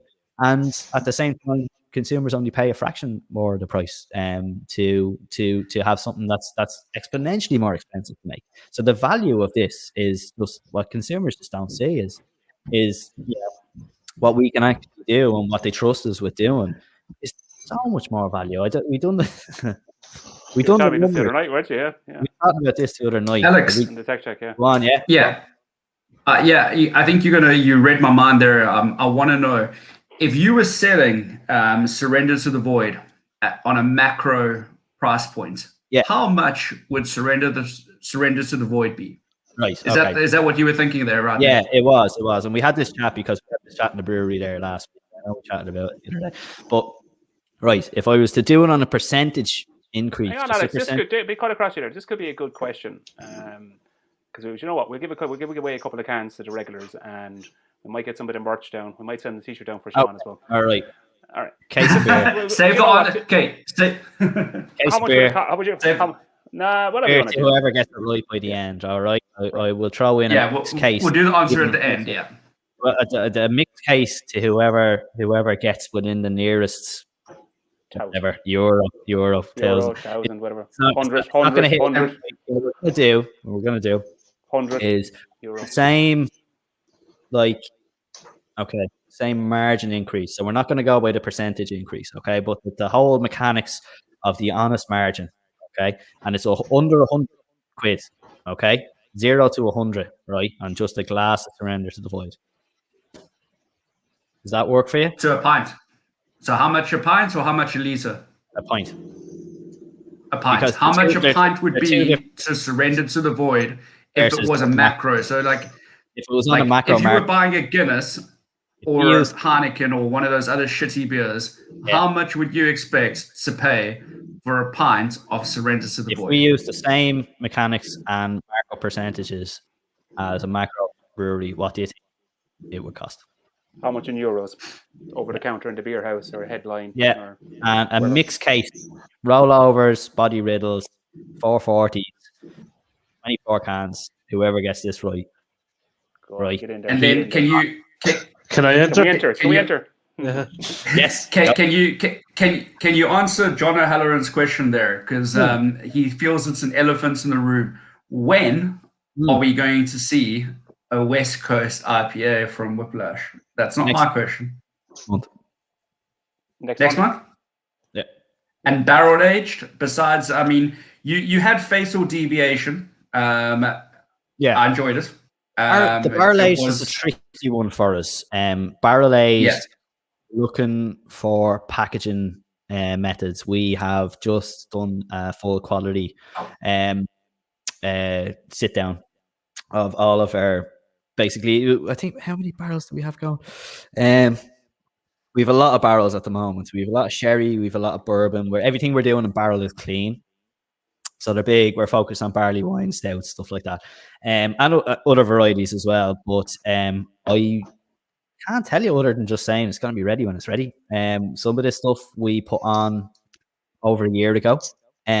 We talked to people that we know and respect in barrel aging who've been doing it much longer than us. And they've given us information that was wildly different to what we would have assumed from textbooks and stuff like that. So we're actually doing it in a way that's relatively informed, but also just informed from our palates, because our beer is going to be different to their beers going in. So I think we're getting close on a lot of them. I wouldn't be surprised if, you'll see them at the back end of the summer, coming into autumn, into winter. You might see a few barrel aged Whiplash beers coming about, but it's so small. Keep in mind that it will take us 2 days to produce the wort for maybe 4 barrels. So 10 brew lengths, 4 staff. I mean, when we did Fatal Deviation, it basically took 8 people, the full kind of labor area of about a week to produce those cans. hence the price. Yeah, I mean, Yeah, I mean, it was we're not good, do- but I mean, do it's this for obviously fucking free. labor intensive. We're not going to do it for free. I mean, we have a tiny brewery. People don't have to pay based off that, but like, I mean, that's what it costs to do that. We don't have big coffers or whatever to just go, oh, we'll sell that at a markdown or something like that. No, like, just every bit of liquid is just gonna get out there, you know, and at a reasonable price. We made less of a margin on that than we do on, you know, generally bar you know, body riddle, rollover, that sort of stuff. When you apply all the labor and stuff like that, it was something that we wanted to do and that we wanted to have there. You know, I've got a can in my fridge. I'll crack it open on a special occasion. Someone comes to visit after COVID or something like that. I mean, we only made what is it? When they all got blended out, we made about 500 liters. That's it. So it took 8 brewers a week to make 600 liters of that beer. Wow. There you go. I've cracked a Serenity Void already. I've jumped in front of you there. Yeah, So, Oh God, here we go. Here we are. Here we go. It's Dave's the getting last ahead one. of himself. Yeah, I'll be falling over in a minute, getting divorced. The papers will be in the post. We can't have you on, James, without talking about dodgy voting and dodgy polls on the Cork Beer Club. Any comments? Dodgy polls. That was actually that was one of my. Yeah. That wasn't one of my polls. Now all of my polls are ran smoothly and correctly and diligently. Yeah. But yeah, I suppose at one stage it was like 48 hours after the poll opened, and at the stage Abbott's and Beer House were equal. And then so we called it a tie, and then a couple of more votes fell into the Beer House. But I think the poll ran again. I think, and the Beer House won again. We won a second time around, hands down. Yeah. No, I was referring to the other one you had for, was it best favorite beer? Yeah. The Blacks. The Blacks controversy. Oh, I didn't even vote for Blacks. That was the thing. Ronan's going to be throwing his toys out the cart right now. But I am wearing a Blacks t-shirt though, so you can't. You gotta give credit. He gave me a free t-shirt, so. I was going to say, you got it for free though. You never bought that. No, I bought they were good enough to give us a 10% discount to club members after the 2 polls, because they won brewery they won the Cork Beer Club brewery, and they won the beer as well. 1 2. Oh, can Yeah, we can hear you, Dave. Yeah, I can hear you, Dave. Can you hear me? Yeah, you're good, James. Carry on. You're good, James. Go for it. Yeah, so yeah, Blacks won both Brewery of the Year 2020, and they won Beer of the Year for 2020 for Ace of Haze. And to be fair to them, they gave us a 10% discount in their web shop.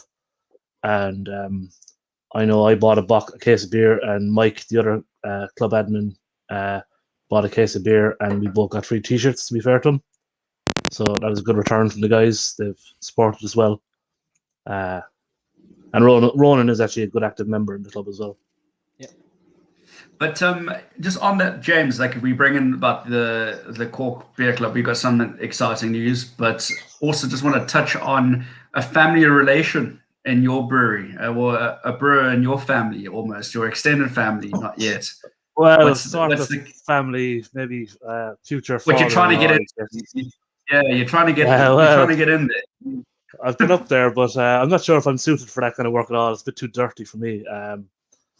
Yeah, my girlfriend's father owns Breton Brew House. He's not the brewer ranting now. He owns it. He set it up. But I've been up there for a couple of Christmases and stuff, and been into the brewery. We're a fully operational dairy farm on there as well. And I'm more into drinking the beer. I'm not into making it or milking cows. So that's Seamus, I'll stick to that. Seamus, yeah. I tell you, when you do go up and visit, we'll get him on, because I think he'll need some assistance just to get on. Farmer drinker brewer. I just actually loved that on the label. Yeah. Probably in that order as well. Farmer first. Well, maybe drinker first, then farmer. Yeah, there was Mike Moore had a question there from the Cork Beer Club about a specific Whiplash beer. What was that, James? Yeah. So it's for Alex. I'm just gonna get it up here now. Go for it. So Mike, who set up the Cork Beer Club, he's our fearless leader. Hello, Mike. If you're watching, He's probably listening or watching there. He's commenting. He did a beer He a was couple on years there ago just now. called Phantasm Plains, which was Yes. a play off American and German hops using a college yeast. yes, He wants to know, will he make it again? yes, we will. Just for Yeah. Mike, of course. It'll be made this year.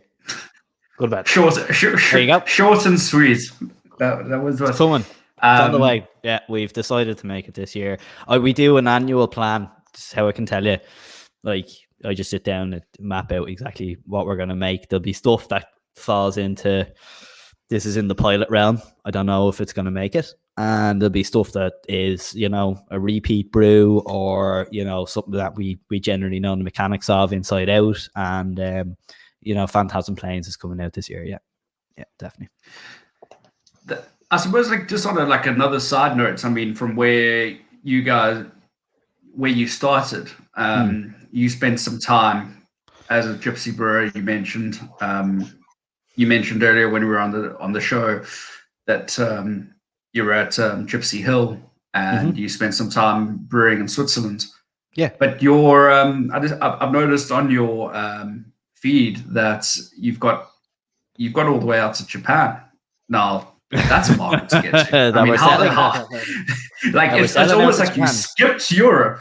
How did you guys get there, man? No, awesome. we are technically servicing 19 markets. Do all of those markets get all of our beer now? We sell over 50% of our beer in Ireland, and we will export where we can, because I watched the one with Kev. Was Kev last one? Yeah. He's 70% export right now. That's crazy. He's 70% export. We're nowhere near that. I'll throw in there. Breton are actually, I think, 65% export. There you go. We're majority Ireland. That's where our focus is. I don't want to be sending the majority of my beer abroad. I just don't want to. It's too much fucking anxiety. You know what I mean? You're worried about everything that could potentially happen at every stage of that process. And thankfully, we work with just fantastic distributors. I really feel that we're with the best one, and every time we say yes, absolutely, we'll go there and we'll do that.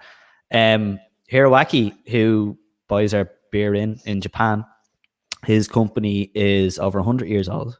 They're a family-run company, and they mostly focus on bottle shops. So they're actually an AFO company that started in Japan, and he flew to Ireland to ask if he could import our beer into Japan.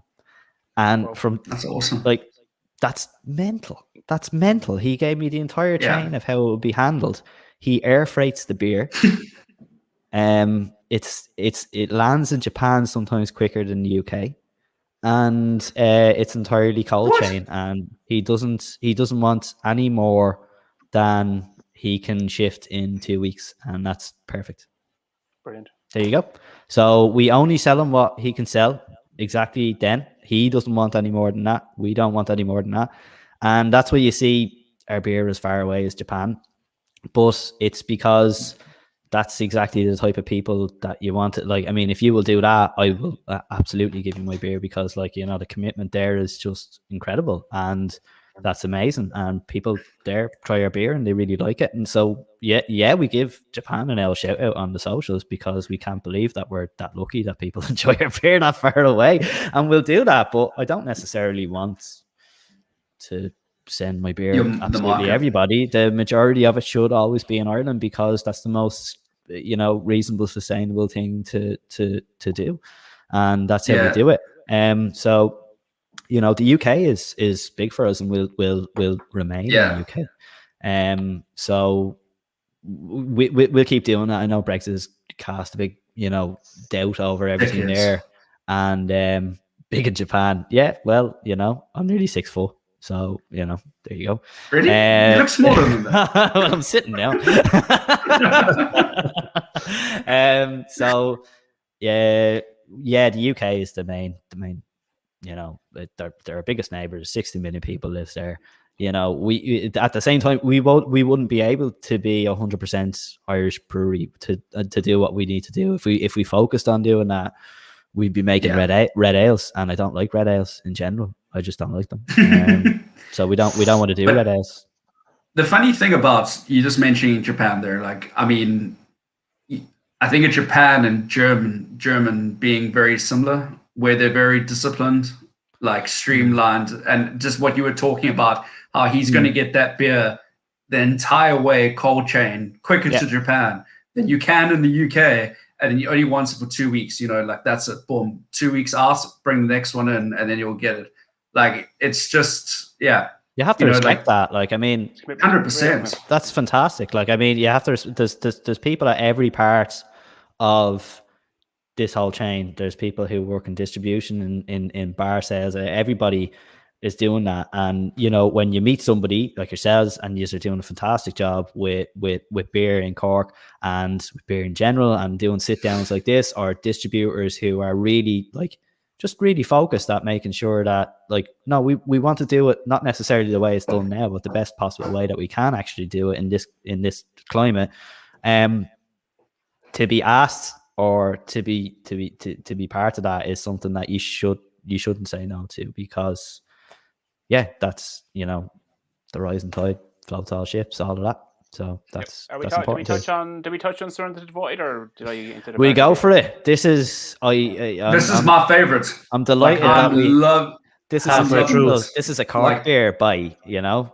This is we released this in Cork, our first ever double IPA, at the Franciscan Well Easter Fest 5 years ago, and it's, for us, it's the biggest thing that's happened to us, you know, and just people going mad for a double IPA in a can at that time, which seemed strange. People were making hoppy beers and putting them into cans, and like there's nothing weird about that.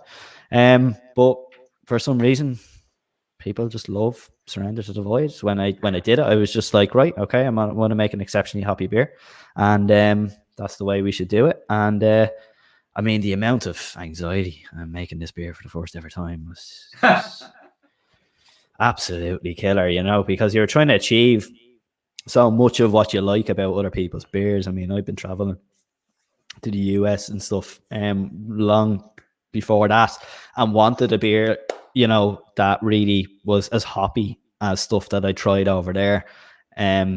Here, just as a consumer, as it might have fallen on his face, or who knows. But we made as big of a double IPA as we possibly could at that time, and this was that beer. And I think it was the first time that people just kind of switched on to us, and they're just like, okay, you know. How many years ago was that you brewed Surrender to the Void for the first time? Five years ago. Was it 5 years ago? How many? How do you? Sorry, James. Go ahead. Yeah, jump in. How many batches did it take to get it to your standard? You know, for the first time. We just had to do it the first time. I didn't have dump.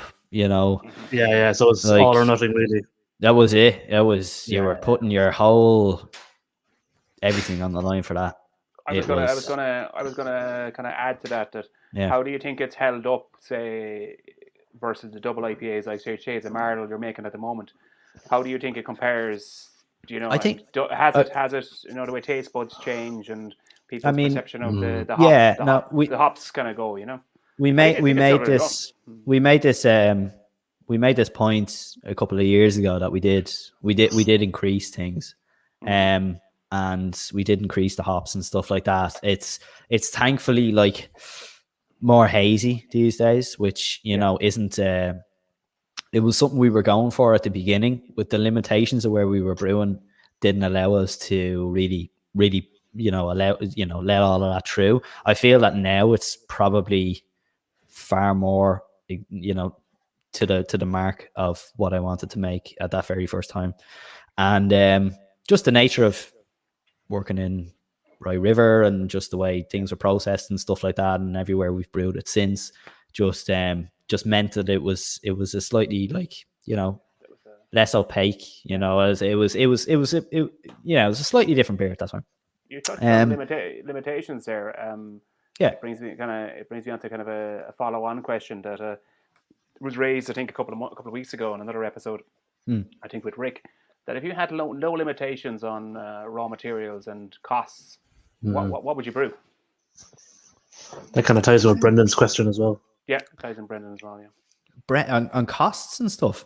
No limitations on it. Sorry, I mean no limitation on equipment or cost of raw materials. So let's just say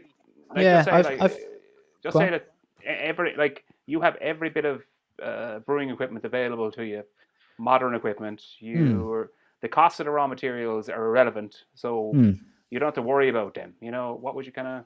Was there anything that you kind of go, yeah? There's nothing really. I mean, like I feel that we have all the bells and whistles just in a very small plant that we're working in. I've never felt prohibited by the cost of producing something. It's the mortal fear of it not selling. We're making stuff that is a very peculiar flavor, like a Rauch wine or big Belgian beers and all of the beers that we want to make more of. And let's be clear, like we make exactly what we want to make. It's just we vary the volume of it. Yeah. Like Ireland, I can tell you this is, a 30 case market for anything really unusual that you want to produce that you might enjoy. If I wanted to produce a Rauch wine or a Marzen or whatever, it's 30 cases. And at the same time, I think like I've seen cans of Ocean Wide and everybody's saying like, I love that brown ale with maple syrup in it. 30 cases. Yeah. That's Sean touching that earlier. That's like the IPA itself, the big double IPA itself. Anything outside of that doesn't really shift as well, I'm in a unique, I'm in a great position that I love making hoppy beer. I love what we do. And I'm like consumers out there who just really get switched on by hoppy beer. I have a great respect for all other styles of beer as well, but I can't be a couple of 100 liters brewery a year. Like we have to we have to pay our bills. You have to make money, like you have to survive. But I mean, like one of the interesting points is, and it's probably not so much geared towards like I enjoy like tasting different beers, but if you think about it, a couple of months back when you had Fungi out, the brown ale, and I think you had the Belgian double, Fungi, and like the IPA went straight off the shelf. Yeah. But the Belgian double like sat there for a little bit. It didn't immediately go crazy. I wonder why, like what's the hesitance thing about it is, because I know Mark Moore as well. He loves his Belgian. Like he would probably have I mean, look at you. Your favorite beer is, to drink at the moment is the Mexican Blonde. Yeah. And they have that whole Belgian vibe about them. So, exactly. I mean, and Belgium definitely do something well. But, I mean, you put a IPA on the shelf. If a Whiplash IPA, it won't be there at the end of the week. Like, it'll be gone. Yeah, well, it's just where Irish market and Irish consumers are, and we only occupy 2% of the overall volume that's being sold in Ireland. Not even the volume that's being produced, but the volume that's being sold in Ireland. And the majority of those people like hoppy beer. They've been switched on to drinking like independent craft beer, if you want, true hoppy beer, and the flavors that you can get from hops are just forever just fascinating and incredible. And like you start working with New England stuff, you're giving people a beer that tastes like pineapple, and you're giving people a beer that tastes like we're in our infancy of where we're gonna get to as a community, and just appreciation of beer in Ireland. Do you think there's more to come from the hop, we can't. Like we just say, we talk about music. I'm hear about musicians saying, you're imagining your music that everything's been done. That's what they're kind of remastering and kind of remixing all bits of music. Do you think there's still more to come with beer? I used to think like that. To be honest, there's guys like Toall and Mikkeller and stuff like that actually changed my mind about that. And when I still see just fucking incredible fucking ideas coming out and getting put into bottles as well. Like, and I just see those guys. They're fantastic innovators as well. They just blow me mind, man. And I never. Who do you look up to? That we're going to touch on that actually. Who do you Yeah. admire? No. Yeah, damn. You know, yeah. Yeah. We've met them, and they're fucking sounds. I thought they were going to be arseholes because you think your heroes are always going to be dickheads. You know what I mean? They're fucking bang on. And then you're like, oh god, what am I going to do here? I love them even more. I'm never going to get over this fanboy thing. Like they're actually fucking lovely. Like what you doing? Is there any like hops that you think that are like underrated or not getting that much attention that could be really explored more, or maybe a favorite not hop really. or anything? Everyone, like any hop that's out there, people will tell you about it if it's anyway half decent, and every hop salesman will let you know very quickly if there's a good hop on the market, because that is the way the whole. Brewers are consumers as well. Brewers are, to a hop salesman, a brewer is a consumer, and they will always market it in a certain way, and they will always do this in a certain way. And you have to recognize that you can be part of the the shiny syndrome. You're picking up something like a magpie. This is a shiny hop, and this is a shiny hop. The way we make beers and recipes is we try to imagine the flavor of the beer that we're trying to create, and then we work backwards and we try to slot the materials into achieving that flavor. And that's something that we have to be disciplined at, because otherwise you get into the habit of just slinging shit in the wall and hoping that it sticks and going, well, I put this variety and this variety into it. And it's like, that doesn't mean it's going to give you a good beer. You can hope that it does, but there's so many other factors. And then you start working with phenolics from Belgian yeast, or you start working with lager, and maybe you're getting what are compounds that you're looking from in a lager. You don't know what way it's going to pan out. But hopefully, if you set a roadmap of the actual beer that you're trying to achieve and work backwards from there and use all of those tools to get there, that's in my opinion how you make a better beer. Just Alex, like on that, like what's the Sorry, Dale, I'm actually stealing your question here because I give you all my questions and then you steal all mine. Oh, I don't know if you had any tech issues or whatever else is going on there. Alan Mallow. Anyway, Alex, what is the craziest thing you got planned for this year, or where is your crystal ball? This is Dave's exact words about the crystal ball. But that right. Okay. What's crystal malt? Where do you see things going? First of all, two questions. Yeah. What's the craziest thing that we can look forward to this year? Okay. And second of all, in the future, what are you going to aspire to? We have already made the maddest beer that we could ever imagine. It's in a barrel.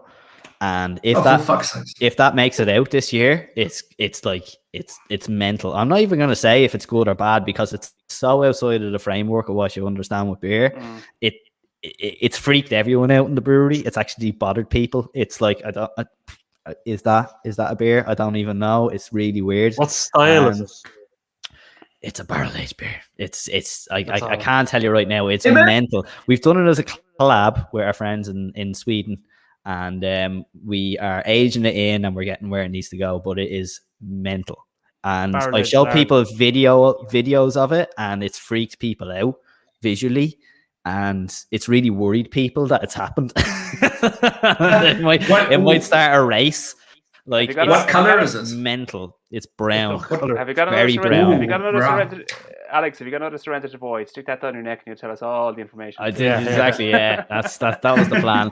So there's that. That is the weirdest thing and the biggest thing that we're going to put out very soon. And then what was your other question?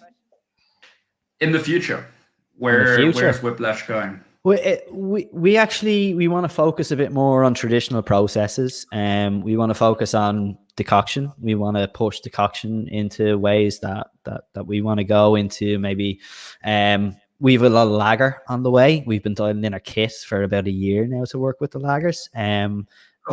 Sours. We're not going to do wild stuff in the brewery that we're in, but we will at some point do wild beers. But right now it wouldn't be a good idea to try to do wild beers in an IPA factory. It's not. That's not cool. It will stick to your clothes. It will stick to everything. It's not. It's something that you have to respect and to maybe put in a different place, because we're not that good at keeping a sterile environment and all of these things. We're great at cleaning, but that's not a risk that we want to take. Well, Alex, I saw your Capri-Sun video there where you were busy squirting everyone everywhere. Like, hopefully, I thought you were very.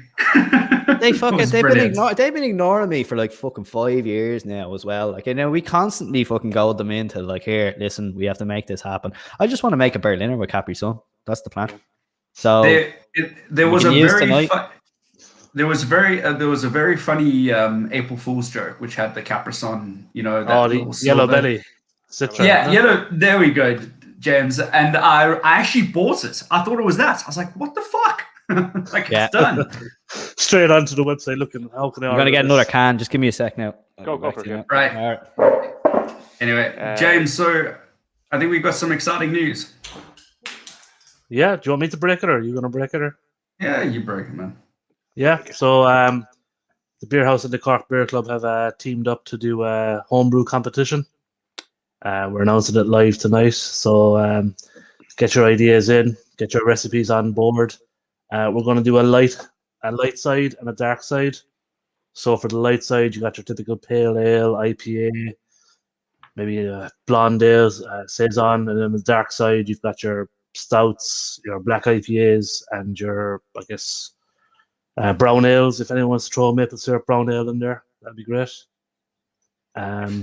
Yeah. Can I add a little bit of a kind of a subtext to this?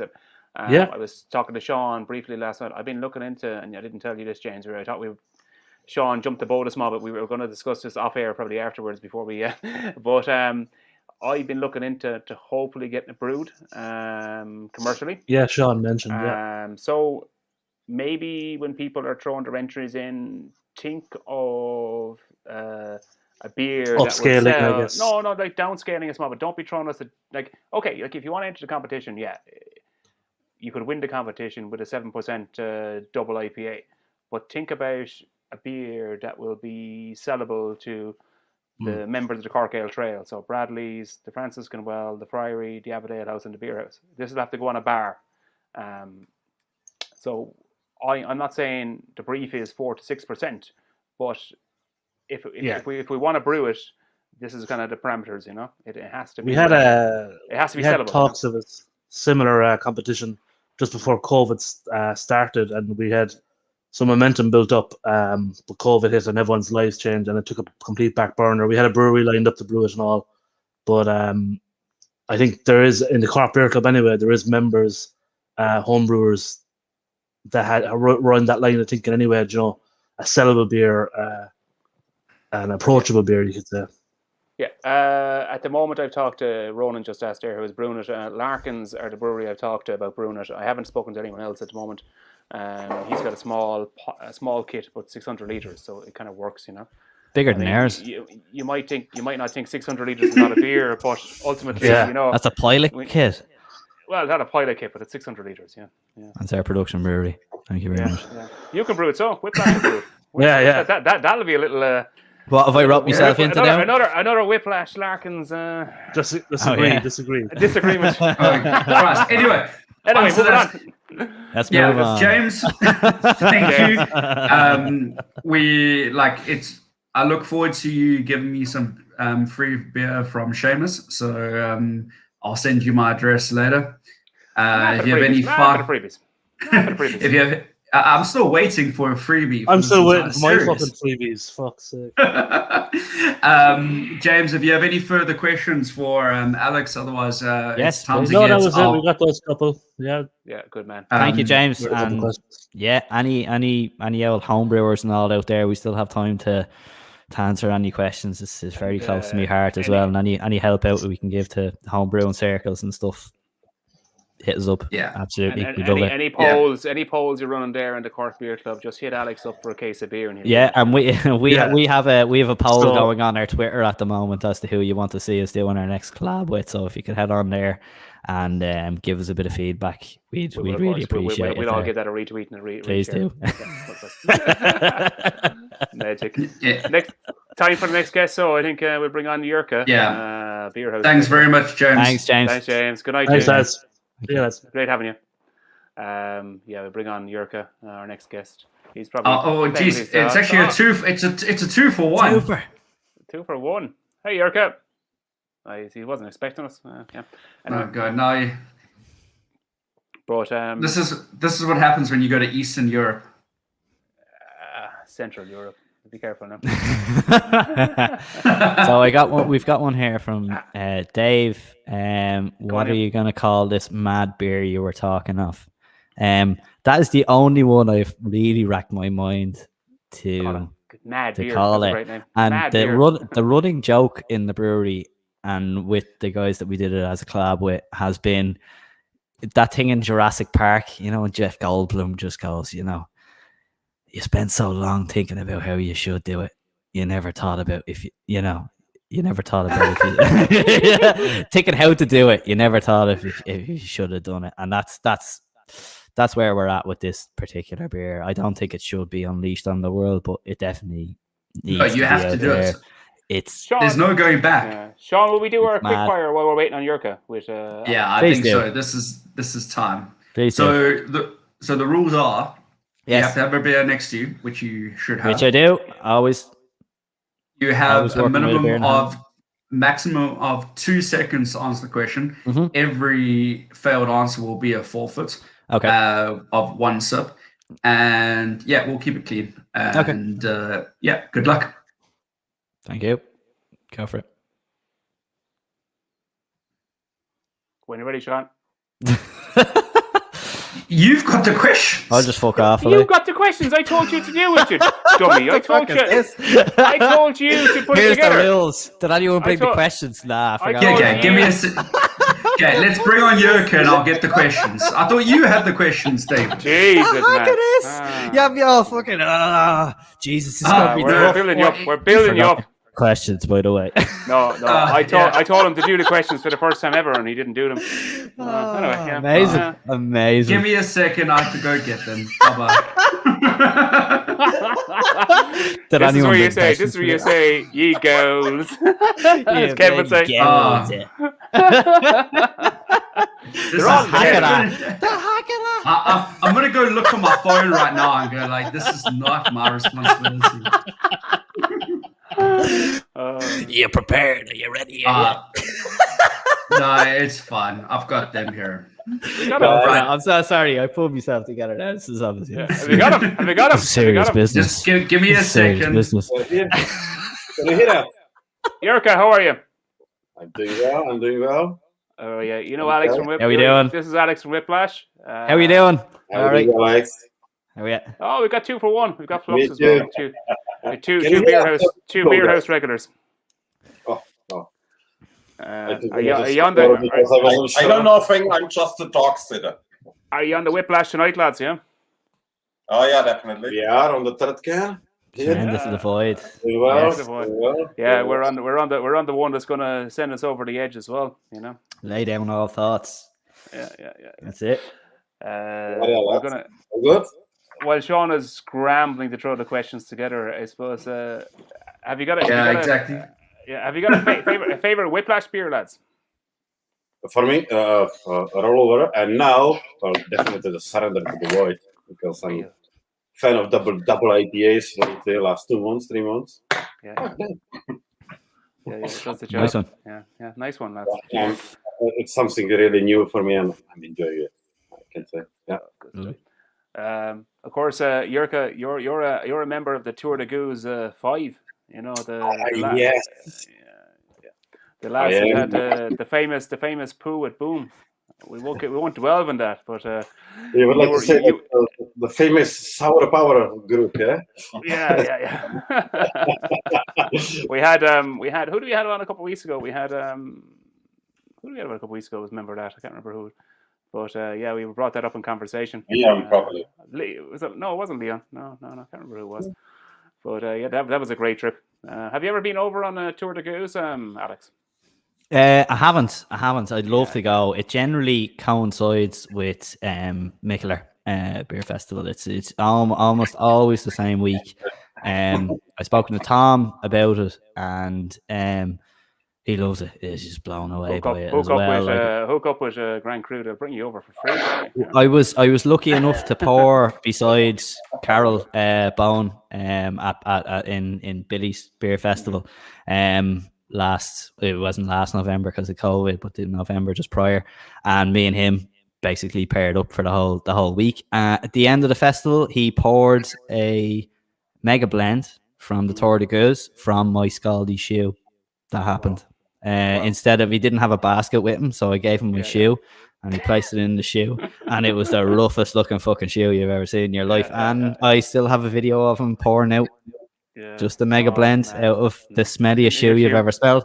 And it was perfect. It was exactly the level of funk that you'd be looking for on a beer like that. And nobody could really tell if it was the Goose or the trench foot, from working in a brewery. Funk and skunk.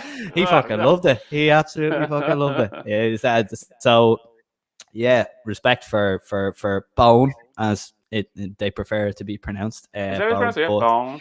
Yeah, Bone. Yeah. So not Boone, Bone. So I think he liked that I pronounced his name properly because I kind of done my homework before. Okay. But I'd love to go because it's a massive. It's magic. It's a huge passion of ours. Just particularly drinking. I mean, Tilcon. My God, I mean. Yeah, like going into Hanson's was like going into someone's front garden. It was like, it was like, it literally is someone's house. That was amazing. And Boom was huge. Depends on the life, guys. Pierre Tilquin's really good crack. They in Dark City. Last time they did it, they merged it and they called it Dark and Wild. Our friends at Northern Monk, and you had a great mix of people who were into just ridiculously big stouts and just the most delicate, pretty, just gorgeous, lambics and wild beers and stuff like that. And it was a very funny mix of people to put together. And Pierre was an absolute legend. He was absolutely lovely, and we got along like house on fire. And I love his beers and respect his beers. So it's definitely an area that we'd like to do more in. Jurka, well, we have you on. I suppose we need a good old tale. We need a good old tale from the beer house. Some good story. Come on. You must have something. Been how many years have you drinking in the beer house now? Story. No, I met you 5 years ago.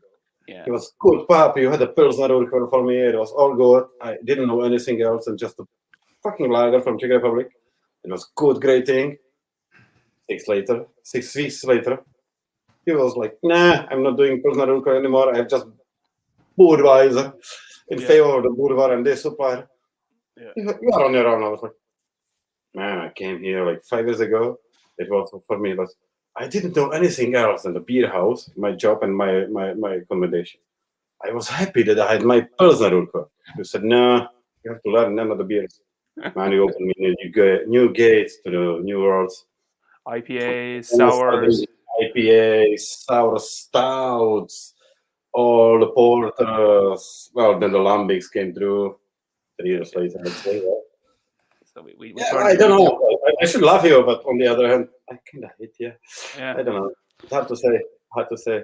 No, definitely. I love you. I love your pub. Yeah. Good stuff. I love the praise. We love the praise, Jurka. So this is somebody who obviously hasn't been barred from the beer house yet, and that's who you have. That's who you generally have on, is it? That's the prerequisite. Coming on here. Alex, I must tell you about Jurka. The list is like this small. Who hasn't been barred. It was like 1 beer, 2 beers. Like, no. You should love them all. Love them all. If you're ever down in Cork, Jurka, you want to watch Jurka. Especially if you're ever down in Cork, Jurka, you must watch Jurka. Sorry, Alex. Sorry, apologies. Alex, ever down in Cork, want to watch Jurka. Towards the end of the night, he is quite famous for throwing shots of whiskey into people. Yeah, rambunctious, random people. Like, let's have a whiskey. And sounds scaldy. You're tanked. Jurka. You're tanked. You're after a few, and then whiskey. Come on, let's have a whiskey. Ew. Yeah, 6 weeks. Let's have a whiskey. What's your biggest bill at the beer house? Just the first whiskey they have, actually. Yeah, Lafroy or Arsbeck. No, he's asking you about your biggest bill, biggest bar tab that you've, or biggest bill you've paid on the beers. Yeah. couple of $100. That you had to pay like on 2 installments on the Saturday and the Sunday on the Monday. No, I don't think I got ever over 4. Yeah. I don't know. 400. You tell me, Dave. You tell me. I'm paying for You vacations. paid I think you paid my mortgage right one month. You paid my mortgage 1 month. Fair play. Where? My girlfriend would say he's not doing that anymore. I don't know. You tell me. Obviously, Yerka, your first point and your first bar, you'll on the June the 7th or wherever we get open will be the beer house. Yeah.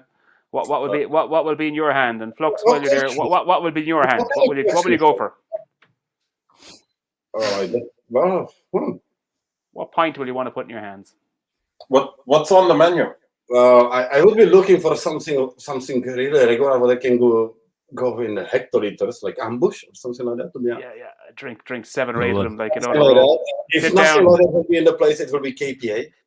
Actually, but I mean, if you're talking about trouble, they Alex, I would love to hear your view on this. They just got the Fresh Prince of Kildare out but the 2021 version I see now, which I just love it, where you throw that date in there. Now it's like, yeah, I've got to have that. And that was one of my favorite beer. It actually was my favorite trouble beer from last year. Yeah. Okay. Yeah. I mean, like, I'd be very cautious about putting the year on a hoppy beer. It's we change the end of the boys every year. I'd be looking forward to the Fresh Prince as well. Like, I mean, Ambush, like you said, that's definitely a go-to of mine anyway. Whenever I'm in a pub and a bit of draft into me. So, how do you mean? What's my view on the Fresh Prince? Other than loving it, you love it. I love it. Of course, I love it. Yeah. He's a nice lad. Trouble are lovely. Clinchy's a grumpy bastard and he's got a dodgy quiff. Listen, that's it. Clinchy and me are fucking soulmates of whinging. I mean, like, we are the most just pessimistic bastards going, and like, I fucking get a lad like a house on. You must be the happy fucker between the two of them. It's he's an exceptional man. I mean, I fucking love him. He's right though. He's right. He's right on most things. He's always right. He's always right. You're gonna give him a nod, and you're like, yeah, you're fucking right. Massive respect. Massive respect. I love him. I love the bits. I love winding them up. He comes down to Cork, and I remember, like, myself, Ronan, who used to work for me now, who's down in Blacks. We like Clinchy'd walk into the bar, and before we walk into the bar, we'd be tearing strips off him. Yeah. But this one particular day, he must been having a particularly good day, or he must have just been ready for us. But he kind of went before we said anything, went straight for me. As if I don't even remember what to this day what he said, but he just made a real beeline for me, as if to say, I'm getting fed up with getting attacked every time I walk in here. I know I'm the one selling the beer, but he kind of went in and kind of went something like, "Look at you fat baldy bastard with your ball in the head," and this kind of. And I kind of went, "Whoa, Clinchy!" I said, "Steve, you sell me the beer. I'm the boss here. You don't slag me. I slag the person that's selling the beer." And he went, "Oh." I love that. I love that he just kind of like. For once he stepped up to the plate. I think myself and Clinchy actually have the same local. We both drink in Collins Place and Mulligan's Grocers down in Stoney Batter. My sister lives around that area, so I always meet her down there. And I'm always sitting there at the bar, and I'd be whinging about something, and I hear Clinchy whinging across the way as well. And I'm just like, "All right, Dave." And you just look. Looks how we get on. Anyway, you get back. Get straight back to whinge. The two of us just get together for an hour fucking point, and we just have fucking whinge about absolutely everything. He's great. He's Sean, he's an absolute soulmate of he's a good lad. He's a good lad. Sean, did you scramble the questions together for the quickfire? Yeah, I've got them. Let's go. All right. We'll leave all the lads on so we get the reaction on the screen. Yeah. Go on. My provocative ones. Okay. I'm still on the mute button, by the way. Okay, are you ready? Mm-hmm. Go. Okay, we're talking hops, northern or southern? Southern. Hold on. That's pronunciation there. Hello, you there? Okay, I've got your voice now. You there?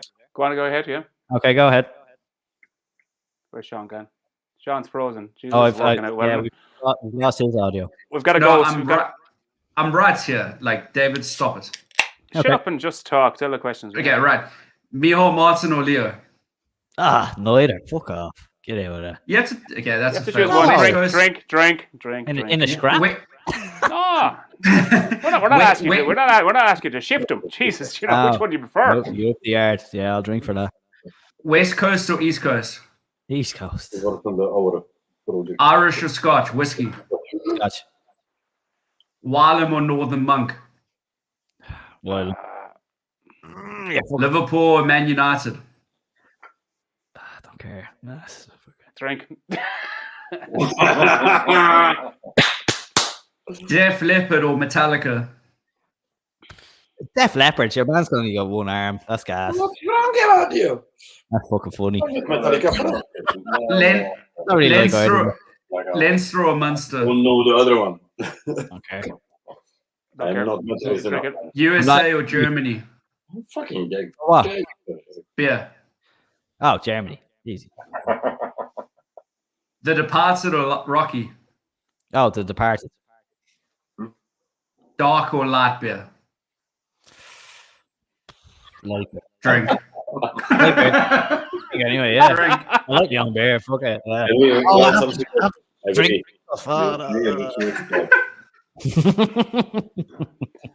Anyway, you survived. You survived the beer house. You might make it. I feel like I survived. I mean, Christ in hell. I got thrown that like a dummy, like a freaking hospital pass there. But anyway. You know, next time I'm talking to South African, I might just talk proper English. Proper English. Like communicate effectively, you know. Like, yeah. Thanks for throwing the things in there. That's the only real thing I'm kind of interested in the same way as I've no interest in sports at all. I just don't have an opinion. No, well, we kind of gathered that, but I mean, you don't have to be such a snob about it. Like you could snob. I wish I was. I wish I was. Kind of follow. Just take the time to actually do that. But no, I like snooker. I like darts. That's about it. Oh, well, you should have mentioned that on Tuesday. I could have gave you. I could have watched in the pub. Yeah, exactly. I could. But I could have given you. I could have gave you a Steve Davis or Ronnie O'Sullivan question. Well, you know, Ronnie's the better player. Steve Davis is actually the cooler dude. And I don't know if you realize, you know, Steve Davis is like a whopper DJ as well. Did you know that? I've seen him a DJ a few times. He's a fucking boiler room and all. He's fucking great. Turned out there was a whole sketch of this on what's fitting image. But I mean, we're like, you know, the whole thing about Steve Davis is that he's actually boring, and no, he's not. He wanted his own nickname. He says, "I think I should be called, the Rocket and the Hurricane and all that. You know, Alex the Hurricane Higgin. I should be called Interesting Steve Davis." And he says, "Yeah, okay, yeah, you're fairly interesting." He is interesting, Steve Davis. We went to see him DJing at Block in like Butlins on a big mad weekend, like techno and all. Like, and he was fucking great. He was absolutely great. Yeah. So Steve Davis, Steve Davis is 100% cooler dude there. But am I wrong there to think that Ronnie O'Sullivan, did he have drinking problems, drug problems, or something like that, or am I taking that on? No. He's undoubtedly the most exciting and best player that's ever lived. 100%. He seems really exciting. Yeah. He's fucking well killed. He's amazing. He's absolutely. Yeah. I remember watching him do the 5-minute break when I was like 10 or something, and I was just mesmerized. It was a 147 for the Instagram generation. You know what I mean? Like, you only have to watch 5 minutes. It's incredible to watch him, and he loves it. The whole sport is actually just really boring. Hilarious to watch. Like, and he knows it himself. I mean, you know, when I was growing up, Ken Doherty, I remember when Ken Doherty won. I got a game in Detroit down in Ranelagh. I was just down there and he played us in the game with music just for the crack. He was taking a break from practicing. Like, we were great. You know, there was a time there where Ireland was great at snooker, you know, and then, I don't know, just not players around. There's a snooker hall around my area. That's where they go to just kind of You know, Yeah. sweat out the hangover. It's a lovely dark room. You can't smoke in a snooker hall anymore. I kind of like the snooker halls used to be kind of dodgy places as well. You could imagine like a host getting organized in the snooker hall. There's something really, something bit cool about it. Doesn't happen anymore. There's very few snooker halls. Is there many snooker halls in Cork? Jesus, the Macau is one, which is a casino at once. So there is a snooker hall. That's the one next. That's the one next door. That's the. It's inside the same building, Dave. It's next door. I think next door. I don't know what it's called. It's a casino of some sort. Yeah, up the road. I think there's good scope for the Gold Rush here snooker hall. I think there's great scope for that. You never know. Maybe someday in the future we just bypass the whole brew pub thing and just start a snooker hall. I think that'd be great. Anyway, before we let you go, Jurka, we must ask you about your new addition to the family. Your little bring on girlfriend, the puppy. your little puppy, your new Charlie, your Charlie's angel. How's she settling in? Where is she? Oh, this thing is adorable. That right now. When she's dead, that's only give her a good look of her face because she's got different eyes. She's got very unique for a collie there. Take a beer. Oh my god, Jurka, any comments on how you managed to get down and pick her up that time? Oh well, geez. There's a bit of a story behind that, isn't there? That was a funny story because I was after this kind of the dog for about a year now, And man, I got a chance to get some. It was always in another county or completely on another side of the country, to be honest. And this one, it popped in. It was Mallow country, so we kind of know where it's coming from. I had to call Dave because he's my only known contact over there. And Dave, don't you need some job on your house because I need to call it Mallow, And they was like, yeah, I will do it for you. Yeah, immediately. So he sent me the text message that he needs to fix his boiler. I was coming after him, and in the meantime, I was collecting my dog. So thank you, Dave. Much appreciate your help. I got this lovely my boy. I'm still waiting for my boiler to be fixed. I mean, nice. my boiler is still broken. Even if I have education, electricity, no, don't, please. I'm the wrong person. I'm the worst person to ask to fix your electricity. Don't rely on me. Call Roman or something, You might get it sorted next year or something. No. I'm swooning over that dog. Sorry, it was the fake. She's a beauty. He is. What age is that pup? This lovely girl, and it's yawning on cue. What age? Sorry. 4 months. 4 months. 4 months ago. So hey to Charlie, guys. So I have a collie pup. Well, she's not. She's always a pup in my eyes. She is a collie and a golden retriever cross, and her full name is Britannomyces clauseni. No way. Yeah, man, like her beer, like. I know. So we call her Bretzy. No, like Betsy. That sounds better. That's her name. You're gonna have to brew a sour now with a name like that. Yeah. Well, we called her Bretzy because it was the main infection that used to be on all the Dublin porters. So she was too wild to let in the brewery, so I called her Bretzy. But the funny thing is, like, if that was a thoroughbred dog, that would almost be a perfect name for her. Like the unofficial name. Like you might call her Rosie, but it would be Britannomyces. Yeah, like the double barrel. Yeah, triple. Like it was a pups free to a good home. They were getting rid of the pups. She didn't pass her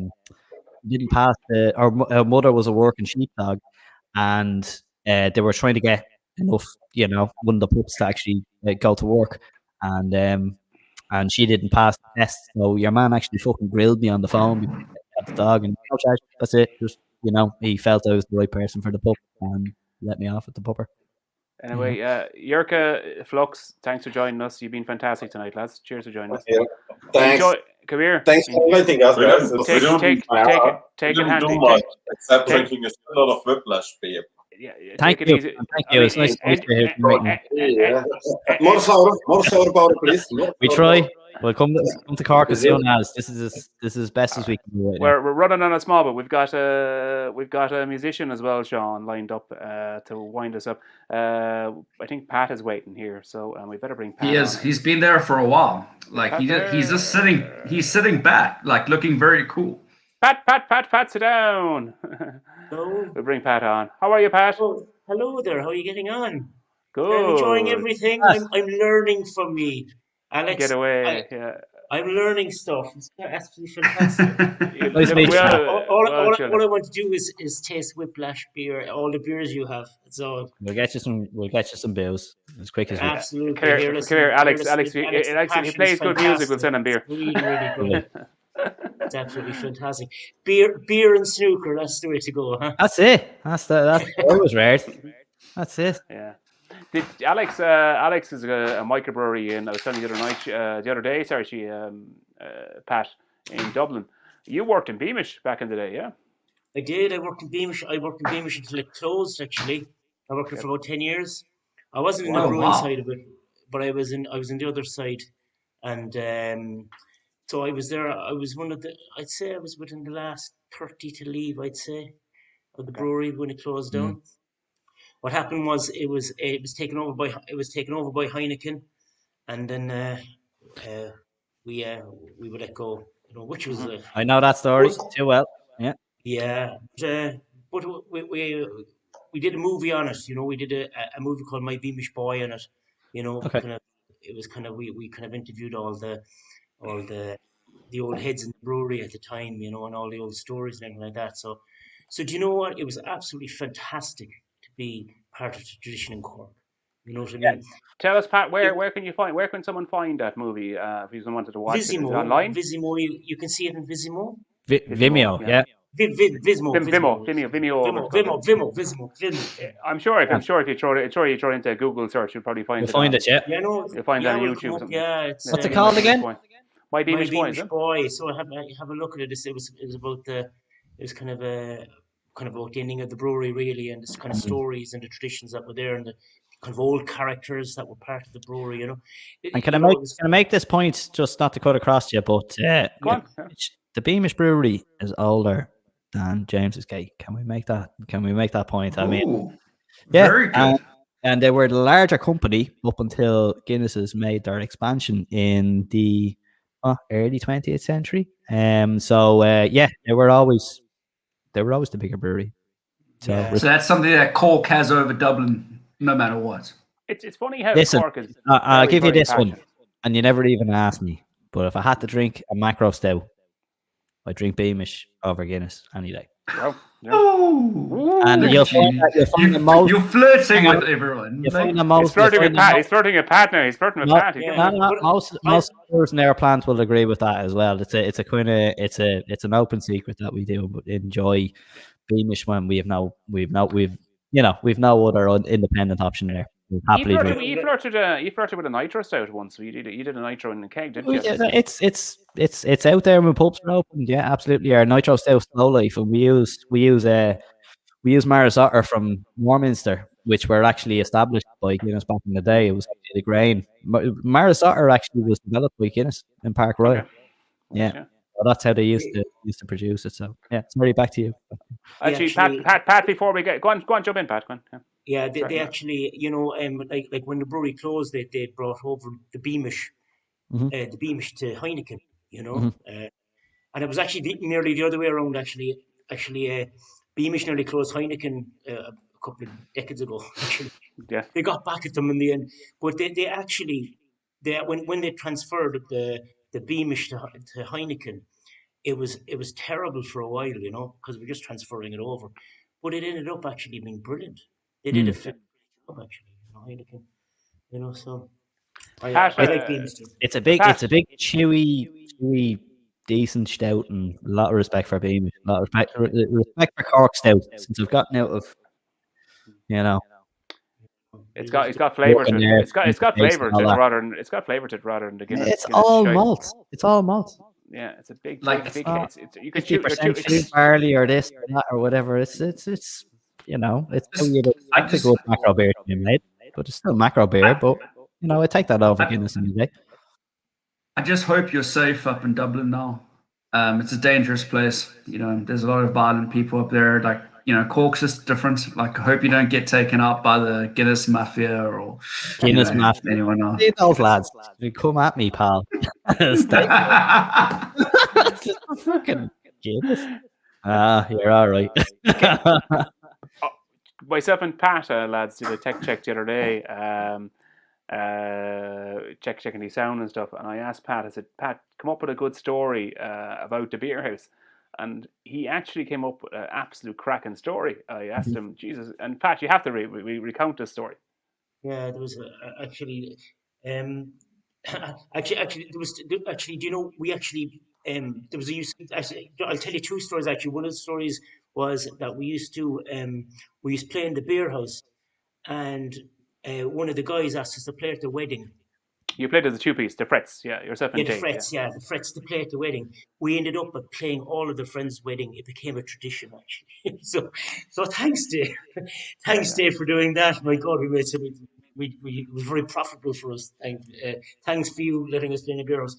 But the story is that the Frets, the band I was playing at the time, we were playing in this place called Ballinacurra House in Kinsale, and we played there regularly. But the next night, there was this family, the Dutch royal family, were staying there, and they wanted a place to go to. And the owner of Ballinacurra House says, "Oh, I know these guys, and they're actually playing. They're a bit of fun, and they're playing in the beer house." So Dave didn't know, and actually at the time we didn't know when they came in. There's two Daves. There's two Daves here now. There's Dave, myself, and there's Dave who plays with yourself, Pat. So people aren't confused. Oh yeah, no, Dave, Dave from your band, yeah.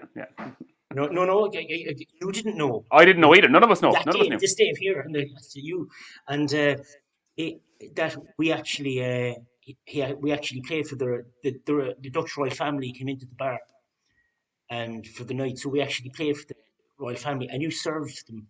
I don't think they went up to the bar though. I think they had minders that went up to the bar, and they were security guards. Yeah. So generally you actually played. You would Dutch royalty came into your bar. Well, Pat, you said they're huge. Pat, you said they're huge. Anyone would be used to you. Come on. Very, very tall. Well, I know. Yeah, I'm not 6 foot to that extent. I don't believe. What if I said I was 6 foot? Imagine that though. Imagine that. No rich somebody else has to walk to the fucking bar for you. Well, you actually played for the Dutch. Yeah, we played for the Dutch family, and you served them in your bar. Alex, what you don't know is like these lads, Dave and Pat, are like, look them up. You'll find a couple of videos, as we say. If you Google anything, just put the Frets Cork, and there's a couple of things, videos on Facebook and YouTube. I know you're not the greatest Facebook fan, but we won't get into that. But these lads, they are a mental night out. Like they're just full on. Lovely. Craziness. There's no way of describing yourself and Dave. Only the greatest word is just madness, but controlled lunacy is probably the best way of describing it. At least, Dave. Anyway, at least you let us walk in the bar. You know what I mean? That's what you were saying, yeah. But like you that's what I was getting at. You were up on the table. You told me right in front of the Dutch family, screaming in their faces, not knowing who they were. I didn't know, you know what I mean? But it was, but like it was the thing is that. Like Dave used to welcome us jumping up in the bar and stuff like that. But after a while, after I turned 45, I kind of went, "Oh shit, I can't do this anymore." You know what I mean? You know what I mean? Well, you wouldn't be able to do that on the new I got a bit lights worried. of the I beer kind of got a house. bit self-conscious after a while because I wasn't as fit as I was before. You know. I remember going through a couple of staff and. The staff at the start were kind of well used to because we didn't change staff, but as I kind of had other part-timers going through the bar, they were kind of going, "What's your man doing? Why is he walking behind the car? Why is he standing on the bar? Why are the two boys up on tables? Like, is this normal carry on? Like, you know?" And I was like, no, this is just a Frets. This is normal carry on. That's because you let us, you know what I mean? You let us get away with it, you know. We just pushed. We were like kids. We were pushing as far as we could go, you know, testing your limits. And you let us there, so you let us go where we wanted. So. Anyway, Pat, enough of the chit chat anyway. You're here to entertain us. Are you going to play us a bit of music or start out with a bit of poetry? What you want to do? Which do you want? I got poetry. You want some poetry? Okay, all right. I'm going to. I'll read you some poetry. Okay. Okay. Yeah, Alex, I'll dedicate this to you because you're passionate about something. Thank you. Okay. So Thank this you. is for you. Okay. This is what I've noticed at the moment is that everybody goes, everybody's out getting fit at the moment. They're all going to the gym. All the young ones. It seems to be the new place to meet somebody. Mhm. True. Not me. But this is a bit of passion. Okay. When all else fails, build it up, want to get fit quick. No pain, no gain, adrenaline, the perfect fix. Determined this time, tired of coming last. Spin those pedals going nowhere fast. Pump those irons, push-ups on the floor. Give me 10, then give me 10 more. Cut the cord, clean break, brand new start. The perfect cure to a broken heart. Shake off the insecure self inside. We'll hold up head, restore some pride. Make like-minded people join the healthy gang. Don't be unfit, weak and lazy. Have an invigorating plan. From protein shake to protein pill, fill the space between bone and skin. Looking good, receive more romantic texts. You are now more attracted to the opposite sex.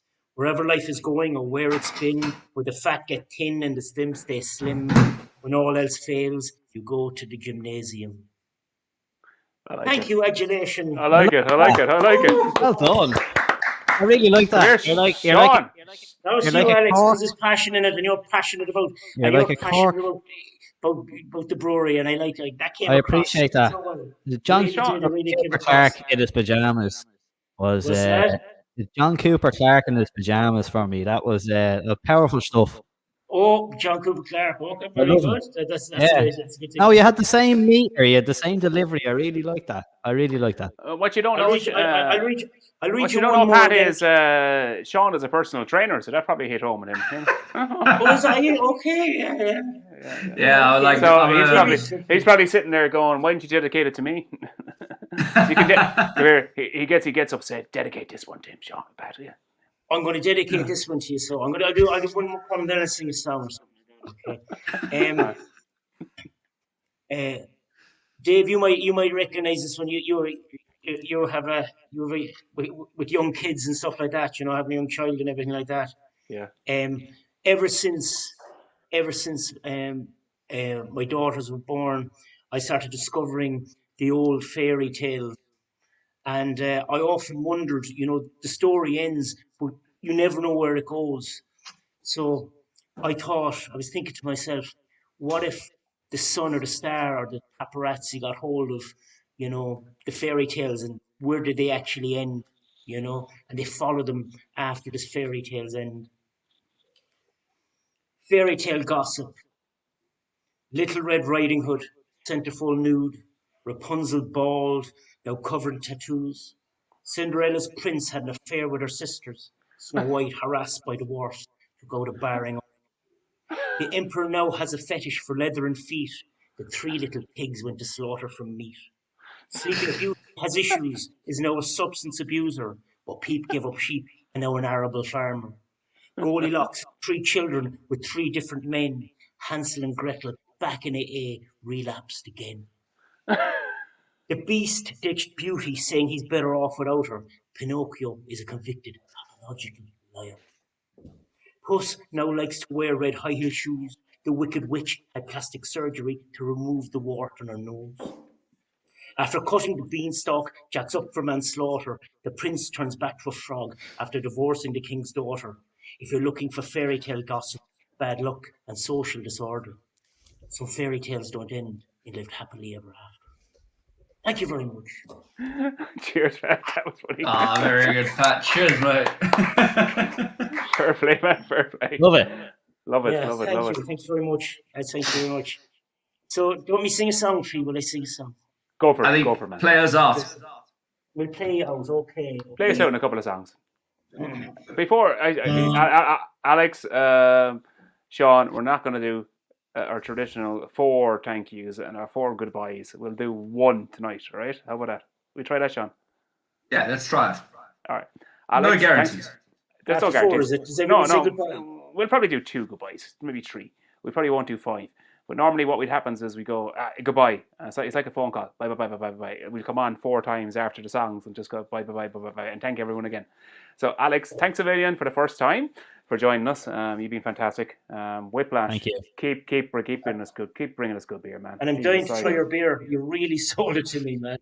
I've got a question. I've got a question though for Alex before we disconnect. Go. And I can't really remember. Can you remember what Kevin called the Whiplash boys? I can't. You girls, yeah, something like that. The girls of Whiplash. Girls. You girls. Have you got a reply for Kev? Not really. I have to drop him over some calcium chloride tomorrow. You know what I mean? Are you asking if I get as wrecked as Nah. Kev? Make love, not war. No, the question is that we've got Kevin doing a tap takeover down here, so perhaps you'll come out with that. You may as well catch a ride down to Cork with him. But I'm dying to get out of Dublin. I'm looking forward to it. The thing is, it's a karaoke night tap takeover. What will your song be? Oh, my karaoke tune. Yeah, it's usually like it's always an Otis Redding banger. You know what I mean? It's like, try a little tenderness or like fucking, cigarettes and coffee or something like that. Yeah, easily, Yeah. Well, can we get now that we've got you on record here that you'll be doing a performance if you're down here? I'll do an Otis Redding tune. How about that? Fantastic. Let us know what it is, and I'll back you in it, okay, Alex? Thank you. Laugh. We'll do it acoustic, unplugged. Just if something fails in the middle of it, you can just rely on the music in the background, okay? Just come in. Just bring in the frets. Just bring in the frets. Yes, 100%. Alex is, as I was saying, thanks for joining us, man. You've been fantastic. I appreciate it. This is a great crack. And the competition as well. Let's not forget about that. So if you want to be hanging around till the end, I have the question on the questions on the end of the screen there. What's the question? Oh, give him the answer, are we? If we were to price or enter to the void, it's the same market as a macro beer. Yeah. Macro beer. How much would it cost? Mm-hmm. Are we giving the answer? Or are we gonna? Yeah. Answer. Yeah. Go on. €93.72. Ooh. A pint. For a pint. Yeah. Wow. Anyway, that's interesting. Who's closest? That is. We got any answers? We'll have to go back. We'll go back to the comments. I only saw one that was very high, so bear with me. All of the pricing, understanding, cost of goods, cost, the distribution cost, price of keg, price of getting it to a bar, and understanding, the markup percentage there, and then putting that out. How much would it cost for us to charge you a beer at a bar if we apply the same markup that a macro brewery charges to you now? €93.72. Wow. That's madness. Crazy. Standard employed will cost about seven quid a pint. Wow. I'm stuck at the moment because the high for some reason we can't scroll further back at the moment. But Dara McCormack had 64.50. Conor Halloran had 180. But obviously Dara is winning that at the point. We'll go back and find the rest. But okay, it's Dara at the moment. We'll be in touch. All right, Pat, it's time for yourself. Should take us away and play us out, man, a couple of tunes. Can you hear that? Can you? Sounds good, man. We might just actually mute the boy our own mics there. Alex, hang around. Hang around, man.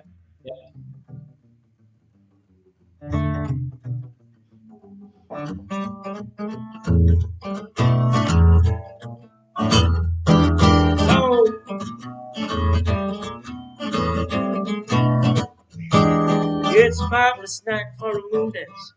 with stars up above my eye. Fantabulous night to make romance, beneath the cover of October sky, and the leaves on the trees they are falling to the sound of the breezes that blow. And I'm trying to play to the calling of the houses that place on the low. But it's a night of magic, seems to whisper and hush, and it's a soft moonlight seems to shine in your blush. Can I just have one more dance with you, my love? Well, can I just have one more romance with you, my love? Well, I wanna make love to you tonight. I can't wait till the morning has come, and I know that the time is just right, and straight into my arms you will run. And I know that you'll never be waiting to be sure that I'm there alone. There and then I can make you my own dear. There and then I can make you my own boy. Every time I touch you, you just tremble inside. You don't know how much I want you back. You can hide. Can I just have one more dance with you, my love? Can I just have one more dance with you, my love? In the moonlight, on the magic night, and around and around. We're at the marvelous night for a moon dance with the stars up above in your eye. A fantabulous night to make romance beneath the cover of October sky, and the leaves on the trees they are falling to the sound of the breeze that blow. And I'm trying to play to the calling of the heartstrings that bass off low, but it's the night magic seems to whisper and hush, and it's a soft moonlight seems to shine in your blush. Can I just have one more dance with you, my love? Can I just have one more romance with you, my love? Can I just have one more dance with you, my love?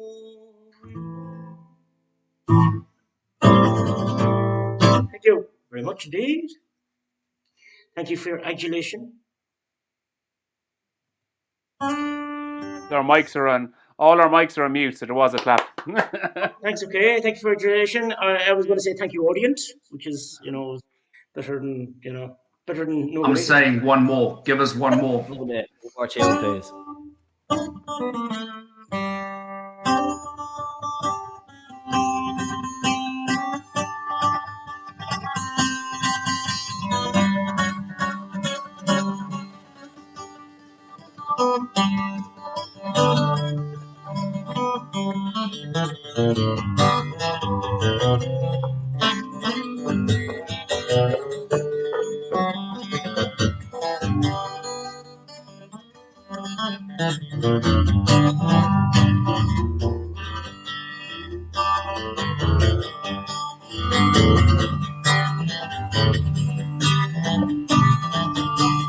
Oh, I don't care if it rains or freezes, only got my plastic Jesus riding on the dashboard of my car.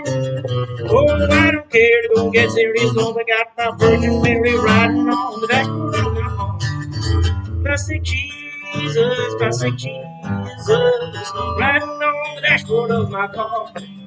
Plastic Jesus, riding on the dashboard of my car. Oh, I don't care to cut those over as long as I got my 4-leaf clover riding on the dashboard of my car. Oh, plastic Jesus, oh, slip or slide, I know where I say magnetize riding on the dashboard of my car. Plastic Jesus, riding on the dashboard of my car. Plastic Jesus, riding on the dashboard of my car.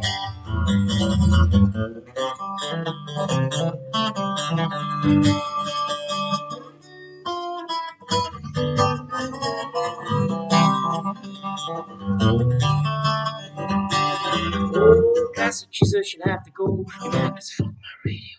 Riding on the dashboard of my car. For plastic Jesus, show out my hope it's inside you. I had my dough. Riding on the dashboard of my car. Plastic Jesus, riding on the dashboard dashboard of my car. Plastic Jesus, riding on the dashboard of my car. Plastic Jesus, riding on the dashboard of my car. Plastic Jesus, riding on the dashboard of my car.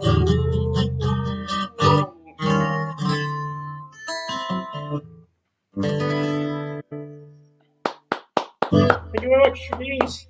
Thanks, Pat. Jesus, Thank man, you for your adulation. You don't get to use that word every day. Yeah, you don't hear too many people clapping at you these days either, do you? It's okay, but that's true. Yeah, you know what I mean. Thank you very much indeed. Anyway, Sean, we probably have a couple of our second goodbyes, and then we will wrap up. Yeah, we got Whitehagen. We got Whitehagen 2 weeks time on the May 14th. The boys from Ballymote and Sligo. Paul, I think he's talking to bring someone else on him as well. I'm not too sure who the other guests will be. But yeah, there'll be two lads from Sligo or Ballymote, Whitehag, Ballymote, and Sligo in 2 weeks' time. That's May 14th. We probably won't have that many house flies live. We'll probably be not in this format. Not in this format. We'll probably have to adjust the format if we're all getting opening on June the 7th. Obviously, I'll be all hands to the deck, slinging pints. So whether we go out once a month and we keep it going, or we'll change the format. We go live in the pub or something. Or we go live with karaoke or something with Kev and Alex every week. We'll change the format somehow. We broadcast. We get a duet. Well, Pat, you know what? I'm very impressed. I loved it. Actually, I would love to get you to play more stuff. So I think we're gonna have to get Dave to get you back. Perhaps as soon as the pubs are in full flat, Dave. Not talking about the outside bullshit. It was always a pleasure playing the beer house. Pat's a funny guy. He really is a funny guy, and a great. And their two lads are awesome musicians. That's really, really, really great musicians. It's the mandolin on that Dave plays in the frets. It's spine bending, and it's just like, and then there's the divilment of you don't know what you're going to do next, like Irish dancing or jumping on stools, or you got to be in. If you walk into the beer house sober and see the two boys playing, you're going, oh, sweet Jesus, I'm in the wrong place. But if you're in there for the full hall and you're in for the crack, it's a great night, isn't it? Yeah, only if Alex comes along so I can back him for, is it Otis Redding? Is that what you want? Is it? Yes, there you go. Yeah, Otis Redding. So when he comes out, he has to be invited as well. Okay, just you know, so he can come. He'll do some Otis Redding stuff because I'd like that. Cool. Anyway, we're all good, lads. Alex, sorry, I had you muted there for a second. You probably didn't hear us. Yeah. Anything you want to say before we wrap up the episode? Do you want to say thank you to people of Cork? I suppose mainly. I mean, there's probably people around. People around Ireland probably watching too. Michael's texting here as well, and I really appreciate it. And we try to get to Cork as much as we can, and the year that's in it, it's just really, it's been a roller coaster, really disheartening for people, and it's been really difficult for people, and we do miss getting around. We do miss getting to explore, and thank you. We do do our best to make sure everyone has good beer in their hands, and just thanks for tuning in. That's all I gotta say. All right, cheers, Alex.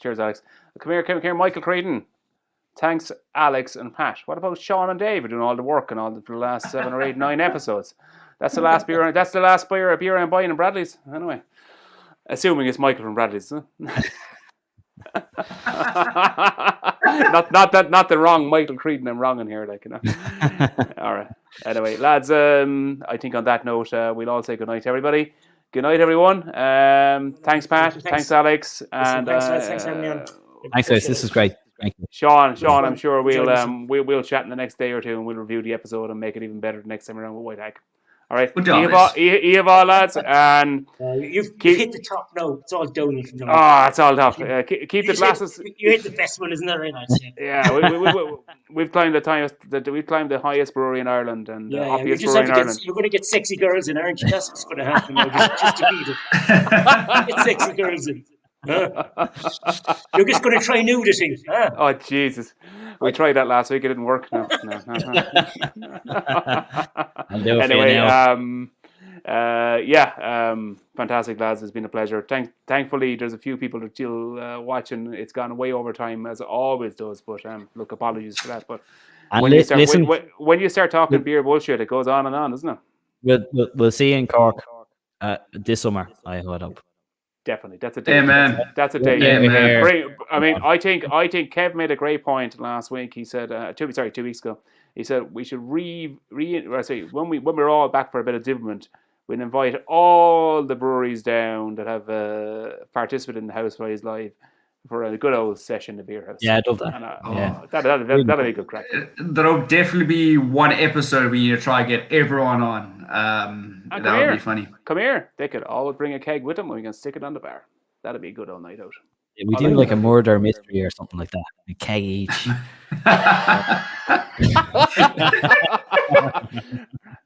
There'll be no murder now.